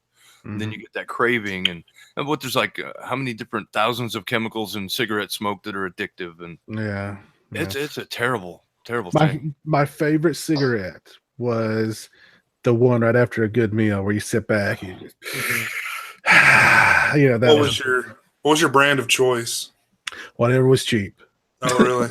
Whatever was cheap. Nothing's cheap here, man. Nothing is Yeah, not even anymore. cheap Yeah. cigarettes now. But once the last brand that I smoked was I got a job and I was making money and I was like Marlboro Reds. You know what I mean? Cowboy killers. Yeah. So yeah. But shit, back in the 90s though, they were $1 a pack. Yeah. Yeah, 'Cause see, I that remember was one time- never like that here. It was like you could get Ever. for $10, you could get 5 gallons of gas and 5 packs of cigarettes Yeah. because they were both like 95 cents each. Yeah. 95 I'll give cents a credit to pound. Nova Scotians. The Nova Scotian smokers are dedicated because they are paying a lot, and they always have. Yeah. And, So, now and that- the government keeps raising taxes on it too, which fine. I mean, I'm fine with them taxing that because I don't buy it. So yeah, sure, tax the hell out of it. Well, I think and, it's yeah, $7.50 a pack down here now. yeah. Well, I think a carton of Marlboros now. I've not looked to see how much they are, but the last time I looked, I mean, a carton of Marlboros, freaking, $50-$60. You know what I mean? Oh, Shit easy. on layaway. Yeah. It's like I don't understand. Honestly, I don't understand how some people afford it. Some Yeah. lower I don't income understand people. people afford it here. I don't know how they afford it. Well, they still have the cheap ones that are $1.50 a pack, but I don't know anybody that would actually voluntarily smoke those. 'Cause, oh my God. GPCs. Even the super, I don't see even the super. The GPCs are not cheap anymore. Yeah. The ones that I've seen, but I mean, I don't know. Basics. The basics, the Yeah. GPCs, yeah, man, yeah. Yeah, just don't start. That's the best advice. I used to rock the Camel Wides for quite a while. Yeah, I was on a kick there for a while where I was working at a convenience store, and I would steal the cigarettes that nobody bought. You know what I mean? So for a while, I was on a kick for the Camel non-filters because I thought I was badass Yeah. smoking the Camel non-filters. Nobody wanted them, so I just take them. I smoke. I think I I had that gas station job back a long time ago. I was a teenager, and yeah, I was the same way. It was just like, oh, Viceroys, never tried those before. Parliament, Yeah. what's that? Yeah. Yep. The I tried Parliaments, them all. Yeah. Tried them all. I got into a menthol kick for quite a while too. Newports are cool. Do the Newports. I did Cools because they were cheaper. But I did like the Potes. I did like the Potes. I went to school with a guy. He looked like, I swear to God, he looked like a miniature Tupac. And of course, because Tupac smoked Newports, he smoked Newports. So we'd walk to this little pizza spot for lunch, and I'd always bum Newports off of it after we'd eat pizza. We'd sit there and smoke Newports. People still ask me for cigarettes a lot. I don't know why. I guess I look like a smoker. That's another problem. People When often you ask me for smoke, cigarettes, and they often ask me for a light. I don't miss that. Everybody would always ask you for one to bum one. I still. I mean, get I'm not you got a standing light? there smoking. People are asking me when I have. I am not smoking because I Right. don't smoke, and I don't have cigarettes, and they're still asking me. Hey, Hey, you look like your lungs are black. they try to buy weed from me. Well, that seems to have actually stopped. But yeah, until I was probably about late 20s, yeah, it was a very normal thing too. People either wanted to buy drugs from me or they figured I knew where to go to buy the drugs. I've never smoked a cigarette, but a lot of people on YouTube assume I smoke weed, which I never have. They do. a lot of people assume. They post I that in the never comments a lot. Like, Yeah, I man, know. I never have, fuck but this tonight. apparently I have a demeanor of smoking weed a lot. But I've There's never. no done way it, you so- could rant the way you do if you were if you had a regular weed habit. You'd be too Ah, mellow. man. Because you'd be I'm like, cool with this Alien movie, Covenant. you'd be It's- like, it's this not too movie bad. sucks, but it's not really worth getting I'd into. be asleep in the middle and half the video just be passed yeah. out. There'd be no more rants. There'd be just maybe No, I mean- a very, very mild, you know what I mean, objection. That's what it'd be called. Yeah, you'd be Mild like, Rambo this is a movie isn't little very upset. good, but I don't mean- remember now why it wasn't.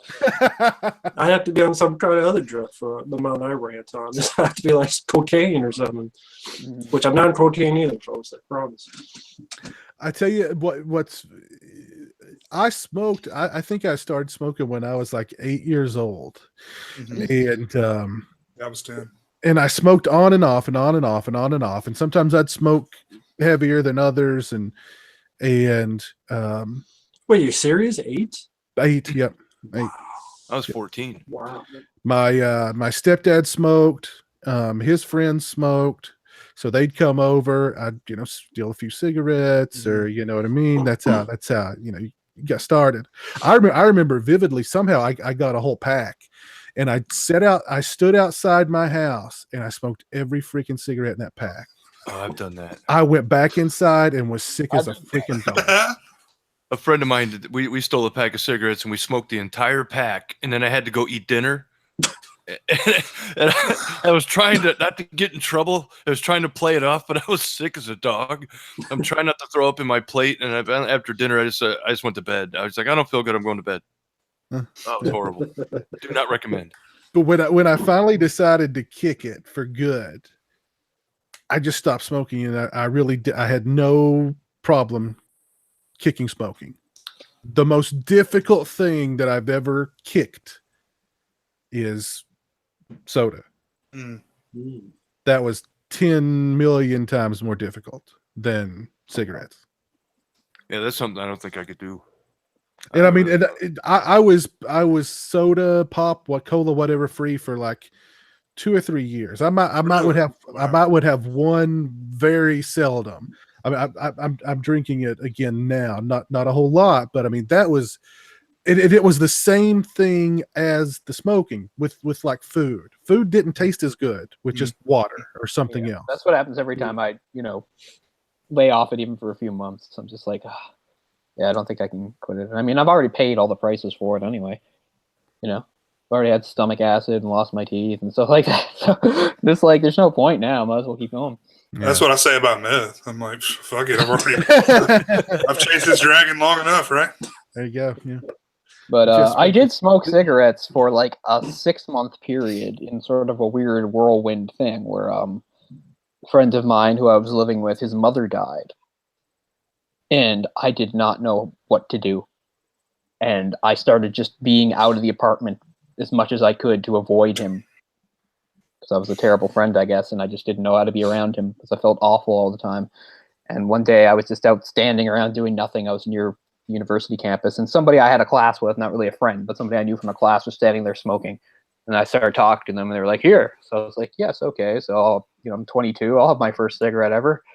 And, I smoked it. And it was fine. And I thought, this is something I can do. This will take up time. So for like several months, I would like go out and buy cigarettes and then just like loiter around various places to smoke just because I didn't want to go back to the apartment. I didn't have any trouble quitting either, but I don't know. It's not like I never really got addicted, or I don't know. And I would smoke really heavily too because I didn't know how it was supposed to do. And I didn't want to ask people. I felt like I was too old. Like I didn't know how to inhale properly either. And I didn't know at first, and I didn't want to ask people. I always wanted to look like I knew what I was doing. So I'd smoke like 6 or 7 cigarettes and not even inhale properly. I'm like, this is no big deal. Then eventually I finally figured out how to inhale properly. I was like, oh, okay, this feels different. But still I didn't have any trouble quitting when I did, and I just sort of smartened up. I was like, what am I doing? I'm wasting so much money. And I just stopped, but it was weird. I'm not proud of it because, like I said, I did it just to avoid a friend, which is a terrible thing. I got a funny story. As a kid, I was smoking in my bedroom. My mom had bought me a Batman shirt. This was the 80s. This was the Tim Burton. It may have been Batman Returns era, not the first Batman. It may have been Batman Returns, but it had a breast pocket on it. So I'm in my bedroom. I'm smoking a cigarette. I'm blowing the smoke out the window. I hear Mom coming. I just put the cigarette in my pocket. Yeah, she'll never know.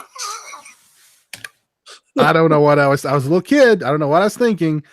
I just put it in my pocket, and I'm like, hey, blah, blah, blah, blah. Yeah, okay, so she's gone. Let me dig it out. Oh my God, my shirt's on fire. I'm surprised she didn't notice. So anyway, a few days later, here comes Mom, pulls me out of school. I'm taking you home. Awesome. Half a school day. I'm getting to go home. Awesome. We get home. Mom pulls at the shirt. Big cigarette burn hole in it. What happened here? I don't know. Got my ass beat. She brought me home from school to beat my ass over the burnt Batman shirt. And what you know what she did? She made me wear it with the burnt hole in it. Made me wear it. But yeah, funny smoking story. Yeah, I didn't know anybody that smoked as young as you, but what was funny was like when I was in elementary, at least like grade 5 or 6, I can remember at least 1 or 2 of those things, those embarrassing things, and it's the same all over, wherever it is, whether it's in 2018 or it's in the 90s there, or it's in Canada, the US, it's the same all over. This embarrassing anti-smoking shit that they do at your school to, tell you about the dangers of it and how awful it is, and that's so embarrassing and stuff like that. And like I remember all the kids I was with, none of us smoked, and we were all just like, you know, like, this is ridiculous. We already don't smoke. And like a year later in junior high, like about 70% of them now smoked. I think that backfired. I think It that's does, why it absolutely. happened. I think they just, you know, obviously, you know, it's just like, if this is what not smoking is, which is super lame and embarrassing, we better smoke. You know, I'm The pretty Just sure that's Say what happened to No- most of the people I knew. Yeah, The Just Say No campaign did more of a number on me than anything. just say no It's campaign like, is one of the don't biggest. tell me to do. I'm going to do it. Especially, yeah, Tell no. me. Taking something like as complicated as drugs and trying to make it that simple is ridiculous too. Like, just say no. You didn't watch that Not cartoon. realistic. You didn't watch that cartoon All Stars, which had everybody. Oh, I loved it. I had the VHS recording of it. I didn't see it till many years later. Blew my mind when I found out about it. When I used to smoke, like, you know, my mom smoked, so that's, you know, probably why I started. But virtually everyone smoked back then. I mean, like, and when I quit, the hardest part was all my friends smoked still. So Yeah, that's what I always that hear. was, you had to, like, you know, kind of I remember offering cigarettes to you all the time too. So Yeah, well, Yeah, I remember same thing with drinking. Everybody I know that talks about like quitting drinking, it's just like, as soon as I quit drinking, that means I have to like cut out everybody that drinks, because it's like sad. Like, that's pretty much what their life is. So I Yeah. can't really be friends with them. I remember at one point my stepdad was smoking, my mom was smoking. So I mean, the house was a secondhand smoke den anyway. So I mean, might as well spark one up myself, you know. So, but yeah, I mean, my My dad mom smoked, quit. but I never saw it. my mom mother, quit right when I turned 18, so I was able to buy cigarettes. Like, so I was smoking even more then, and she quit. So it's kind of funny how it worked that way. I can't even believe my mom married my dad. My mom abhors smoking. She despises it. And I give my father credit, because when my sister and I were kids, we knew our dad smoked. We never saw it. Ever. We never found cigarettes around. Like, I know when he did it, obviously, but he at least, you know, I guess my mom must have threatened him pretty good, because I never saw even a trace of it. I was aware. I knew he was a smoker, but he never smoked. The first time my dad smoked in front of me, I was like 30. And I think he was still a little nervous about it. well, When I was a kid, I was always a prankster. I was always getting into some trouble, and you know, I like to do a lot of you know, pranks on people and stuff. And you guys remember the little like firecracker? I don't know what they are, but you stick them in a cigarette and it makes it like explode, oh, right? yeah. When you light it. Well, I did that to my mom, and I just like stuck the cigarette like randomly back in the pack.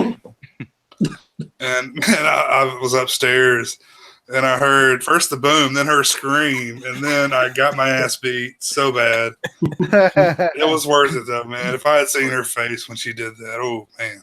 Back during my drinking and smoking days, that's what we would do to each other. We would make sure we would wait until the person got really fucking drunk, and then we would like randomly load their cigarettes with that shit. And then the surprised look on their face, and you could see their drunken brain trying to figure out what happened. It like blows it up too, so it's like all split, and it's like a Looney Tunes cartoon. It's quite shocking. I mean, the cherry goes somewhere. Somebody's getting burnt. I'm That's sure like- those are illegal now. Did you guys all ever? knew those people too. Those people that say, "Oh, well, I don't really smoke. I only smoke when I'm drinking." And I'm just like, you're always fucking drinking. Like, every time I see you, you're like drinking or about to go drinking. So it doesn't really make any difference. All you're saying is, yeah, you don't smoke when you're like home with your parents, or when you're at your job, or in your class or something. The rest of the time you're drinking, so you're smoking. So I don't really understand. But a lot of people, it's important for them to make that distinction, because they don't want, I don't know. They just don't want to be like, I'm not a regular smoker. I smoke when I'm drinking. Uncle, you're a fucking lush, so you smoke a lot.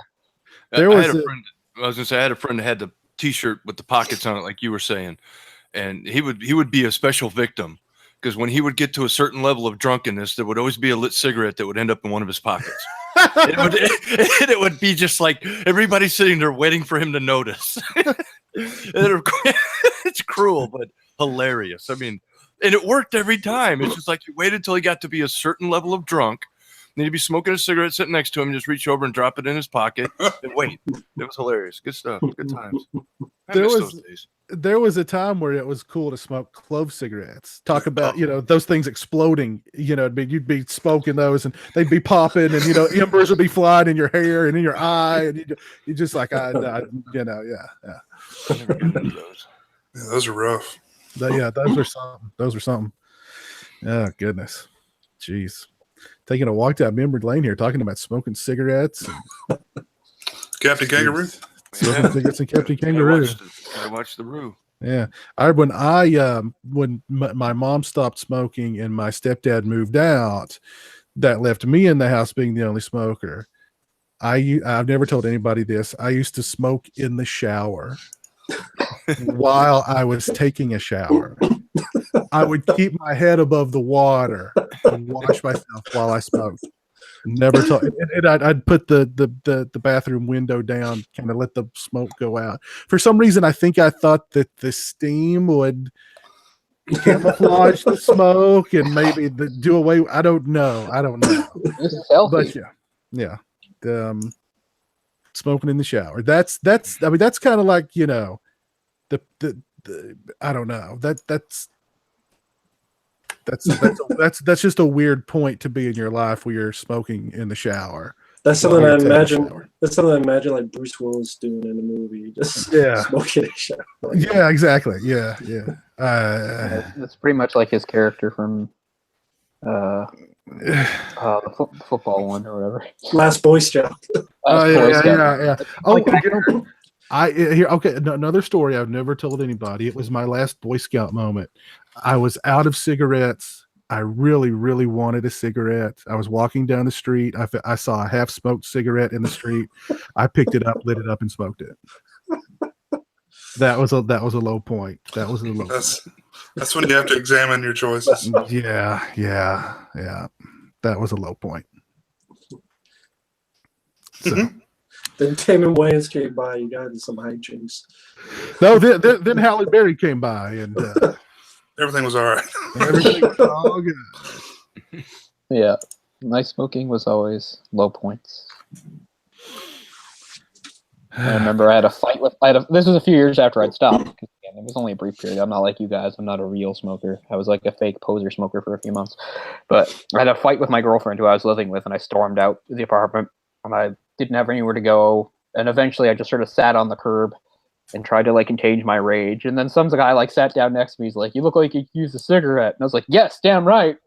So I started smoking the cigarette with him too. And I must have looked and then I eagerly took another one sort of without asking. And then he tried to give me money because he thought I was really on hard times. I had to give the money. I had to give the money back to him. I'm like, I'm pretty sure I'm doing better than you, buddy, because he looked like he was a homeless guy or something like that. And he was giving me money. I was like, how sad and pathetic do I look smoking this cigarette on the curb? Canada, where the homeless people give you money. Apparently, but that's one way to the homeless people that are smoking. I'm like, you guys, you can afford to smoke because I can't, so you're not getting my money. But yes, we have some nice homeless people for sure. Well, homeless people are nice. I mean, just because they're homeless, it doesn't mean they're bad people. I mean, Orlando's full of homeless people and some of the nicest people I ever talked to.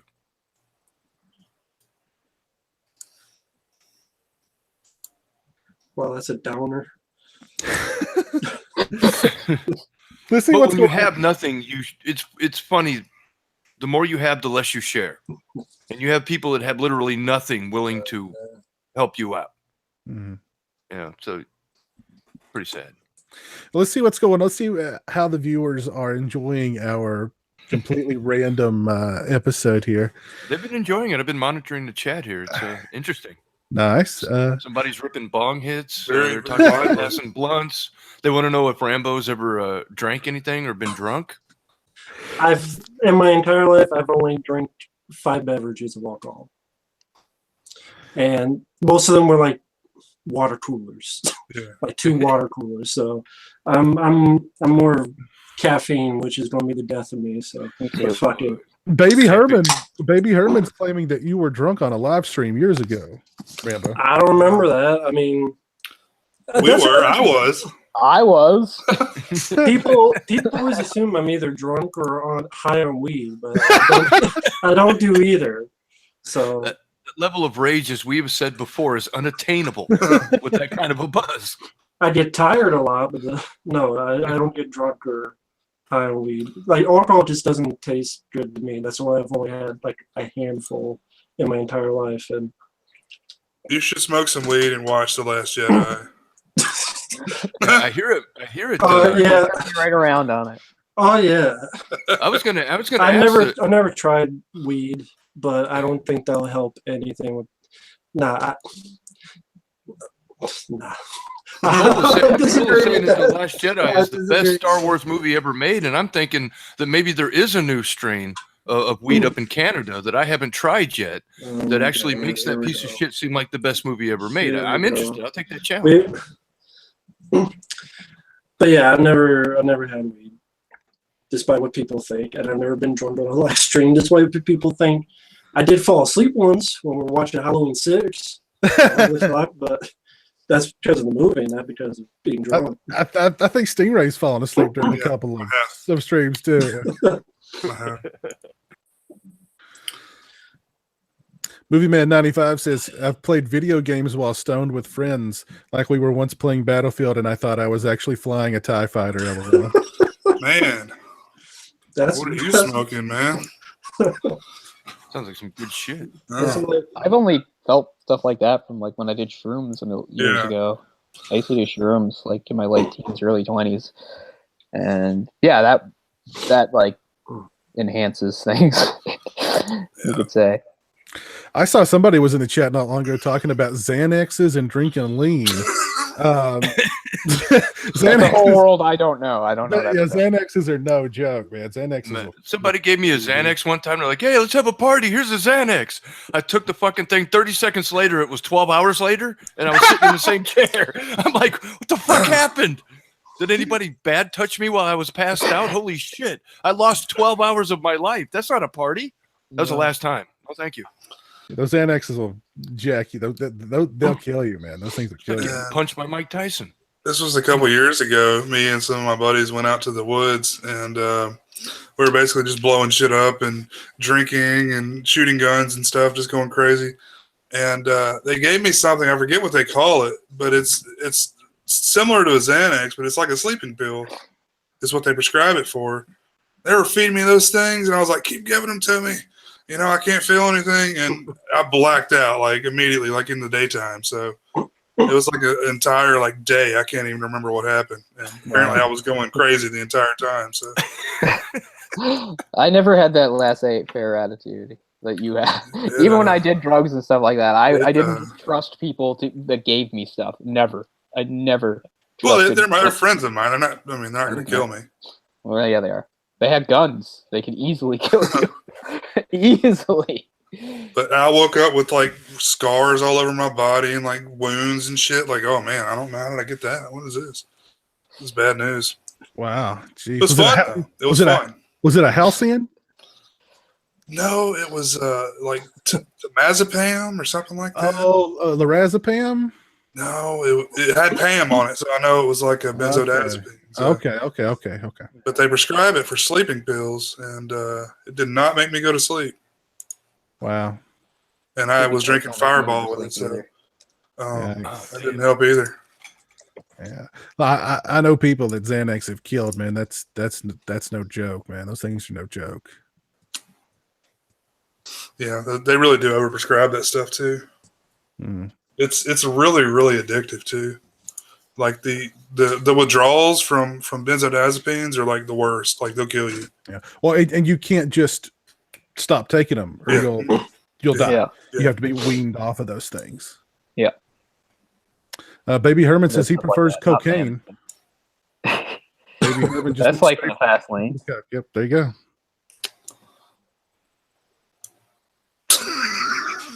Even my worst moments, I knew to be terrified of cocaine. I'm terrified of cocaine. There's no way.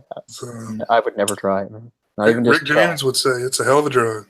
Mm-hmm. Cocaine, heroin, and all that kind of stuff. There's more like way too many cautionary tales about that stuff. Yeah, it's too expensive for my blood. Yeah, and expensive as hell, man. I've only seen cocaine once in my life, and it was terrifying. It was a drug party. I didn't even know what drug parties were. I remember I was like 19, and somebody I knew was like, "Oh, this party." I was like, "This cannot be the right place," because we were the youngest people in there for like 10 years. Everybody was dressed up super nice. There was no alcohol, and they were just, looking very elegant and doing cocaine. And I left immediately because it was terrifying because it looked like a Kubrick movie or something. Drug party. Yeah, they were about Serious. to, These were serious about drug to wife people. swap that bitch. There wasn't a drop of alcohol. The music playing was like soft and elegant, nice music. No like dance music or rock music. It was. What's the address? I could find the house probably. It was terrifying. It was kind of like Eyes Wide Shut, except not a sex thing, a cocaine thing, but had the elegance of Eyes Wide Shut. It was gonna get into a Yeah, sex thing at some point. It might have I eventually knew gotten to it. that point if I stuck around, but I left because I Yeah, you was should have terrified. stayed. I don't think so. Rocky Vortex wants to know if we've ever done a live commentary for Friday the 13th Part 2. No, I don't think we have. Have we? Have we No. done Part 2? No, that's one of my favorites. I'd like to do it. Oh wow. We do have the 35th anniversary of Part 7 coming up in, I think April is the next Friday the 13th. So we'll definitely be doing that. I think we've got to go back. I think I know we did the first one. I think we missed 2 and 3. We did 4. We've done all of the. We've done 4, 5, 6, Part 1. So we've got some left to do.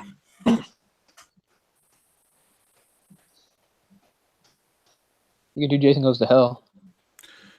I think that would be fun. Like, I don't like the movie, but I think it would be a fun one to do. I think it would be too. Definitely. The unrated cut. Oh, for sure. Yeah. I think that's the only one I have. I actually really like the movie, so I like things about the Yeah. movie. I just don't like it as a whole.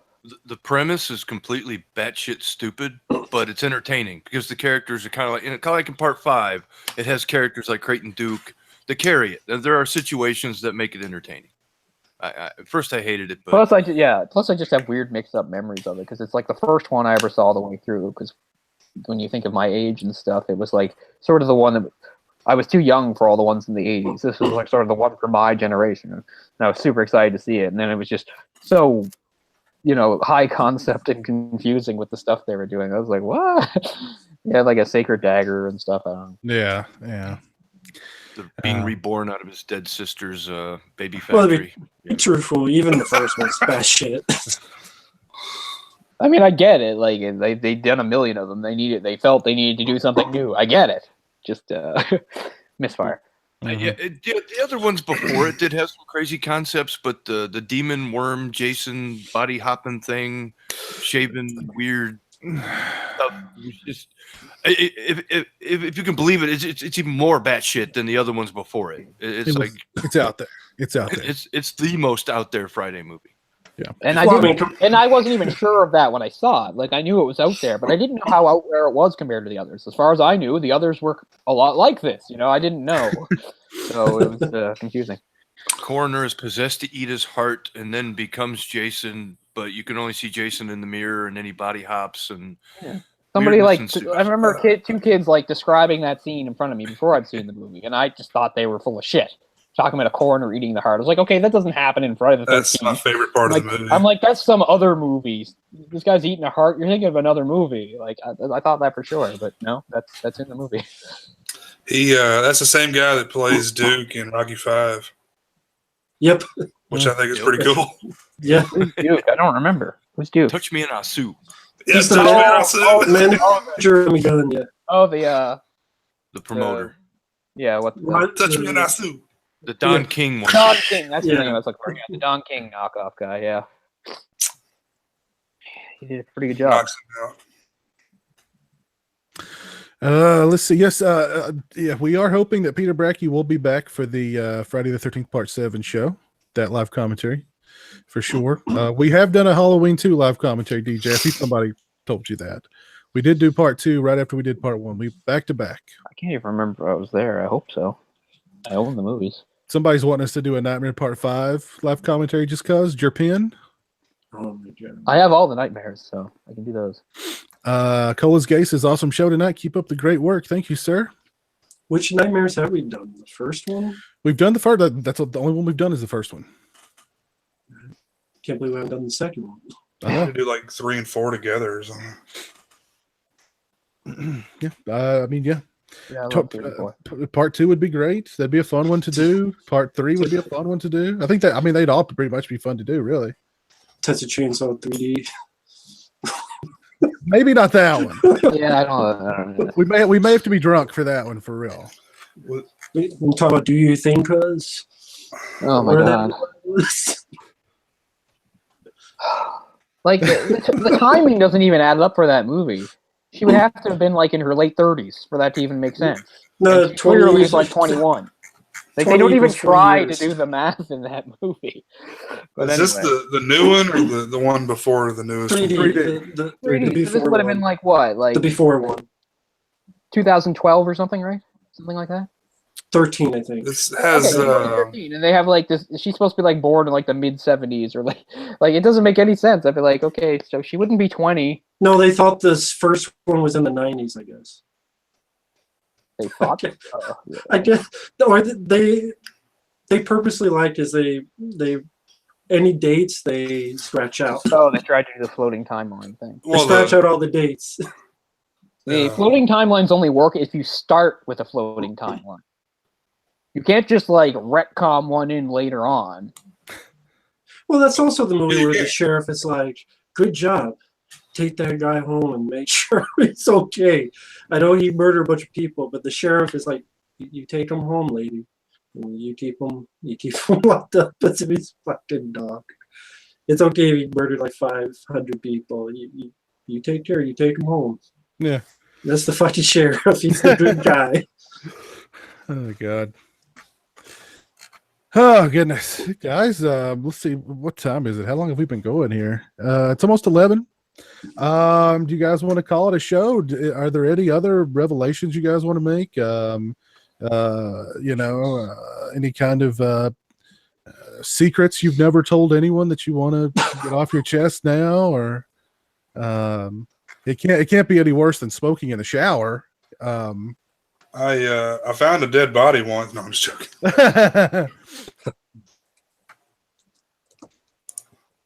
We had to kill this guy. Oh wait, no, I won't tell that now. Let's see what's going on in the chat. The room commentary. I don't That know would what we be- can say about that hasn't that been would- said, man. Yeah. Uncle Buck commentary. That would be a nice one. That would be a nice one. Out of left field. I'd like that. I love Uncle Buck. I like John Candy. I do like that. Joe Reese wants us to do commentaries for Psycho 2 and 3. Why not Psycho 1, 2, and 3? Why not the remake? Oh God. Psycho 1 and the remake. There. Well, yeah, there we go. We would do Psycho 1 and then do the remake. Yeah, It right. does seem after. weird to do 2 and 3, but not the actual original, which is, a little bit better. How about a Mac and Me commentary? Oh my god. Ooh, Mac Never. and Me. How about a Little Monsters live commentary? Oh, it's so awful. Is that the one with Howie Mandel? It's Yeah. Howie Mandel, and he's just an all-out assault on the senses the whole time. Oh God. Hmm. That was All right. what comedic talent was back in the day, I guess. Just being How stupid. about a marathon Police Academy live commentary? Like we do, like all of them just back to back. Or no, we do all the Gutenberg ones back to back to back. I was Well, gonna say there's and like you'll have 7 to of see me them. drunk again, because that's the only way that's working. Yeah, because without the goot, they're just not worth watching. I We will- need to Okay. examine why Gutenberg didn't become a bigger actor than he is. He had everything. He had the tools, man. Why? It had to be the Illuminati. It had to be the Illuminati. Cocoon 1 and 2? Come on. The Goot. The We three can- men and a little baby and a little lady. I mean, jeez. classic. We could watch all those Police Academy movies and just bask in the glory that is the Gutenberg. You This, know? do they hold up? The I haven't blandness, seen those in the forever. mediocrity. Enjoy the haven't. Goot. I was never that big of a fan to begin with. No, me neither. The only reason I've seen them is because my dad liked them. Yeah. I like the first 4, but I'm actually one of those guys. Without can't tell Blu-ray, any I don't apart. watch them. They're all mixed together in my mind. I've seen at least 3 or 4 of them, but I can't tell them apart at this How point. about an Ernest P. Worrell marathon? Oh, I was getting man, ready. we I was getting ready to throw that out there. I was Oh getting ready my to throw that God. out there. You got to figure it out. How's it going to be? I was getting ready to Scared throw out Stupid? there. I was getting ready to throw out there. Ernest Goes to Camp, Scared Stupid, and Ernest Saves Christmas. Back to There back it to is. back. Oh, There it is. Ernest Goes to Jail's Goes to good. jail. Oh, Goes to jail is better than Christmas, I think. Christmas is not too good. But definitely Ernest Goes to Camp. We got to have Ernest Goes to Camp in there. So, I'll tell you guys right now, I'm going to cry. At least once. I love Ernest Goes to Camp. When That's Ernest cries, I cry. That's one I probably rented in the 80s almost as much as The Lost Boys. I love that freaking movie so Generational much. talent. I don't throw the word generational talent around a lot, but that was Jim Varney. I worked on how can I get turtles with a parachute attached to them for years. It does not work. It's not doable. Movie magic. I actually didn't grow with that one. I grew more with the Scared Stupid. Scared and Stupid, same. Save Christmas. Uh, I didn't watch. I've only seen that maybe twice. Ernest Goes to Camp was I love that movie, man. It's probably Yeah. really racist now in hindsight, too, with all the Indian stuff or Isn't Native American everything? stuff. Oh, yeah. There's a guy out there that wants us to do a sober commentary for The Last Jedi and Rob Zombie's Halloween. Jesus God, I'm not doing those. That would be this too person. This person must hate us. I don't want to just argue the whole time and then. He was. Well, they're lumping that in with Halloween. Yeah, that seems a little odd. Well, I see the correlation, but I guess, yeah, if you I'm saying don't. because you don't like that. They just seem to want to punish Mike because he doesn't like The them. worst of one and the worst of the other. Sure, that's a double feature from hell. You know what? I honestly think we should do a Rob Zombie's Halloween live commentary at some Me point. too. Me too. Oh my That I guess so. I mean, Which cut? It's like 2 the cuts. retard cut.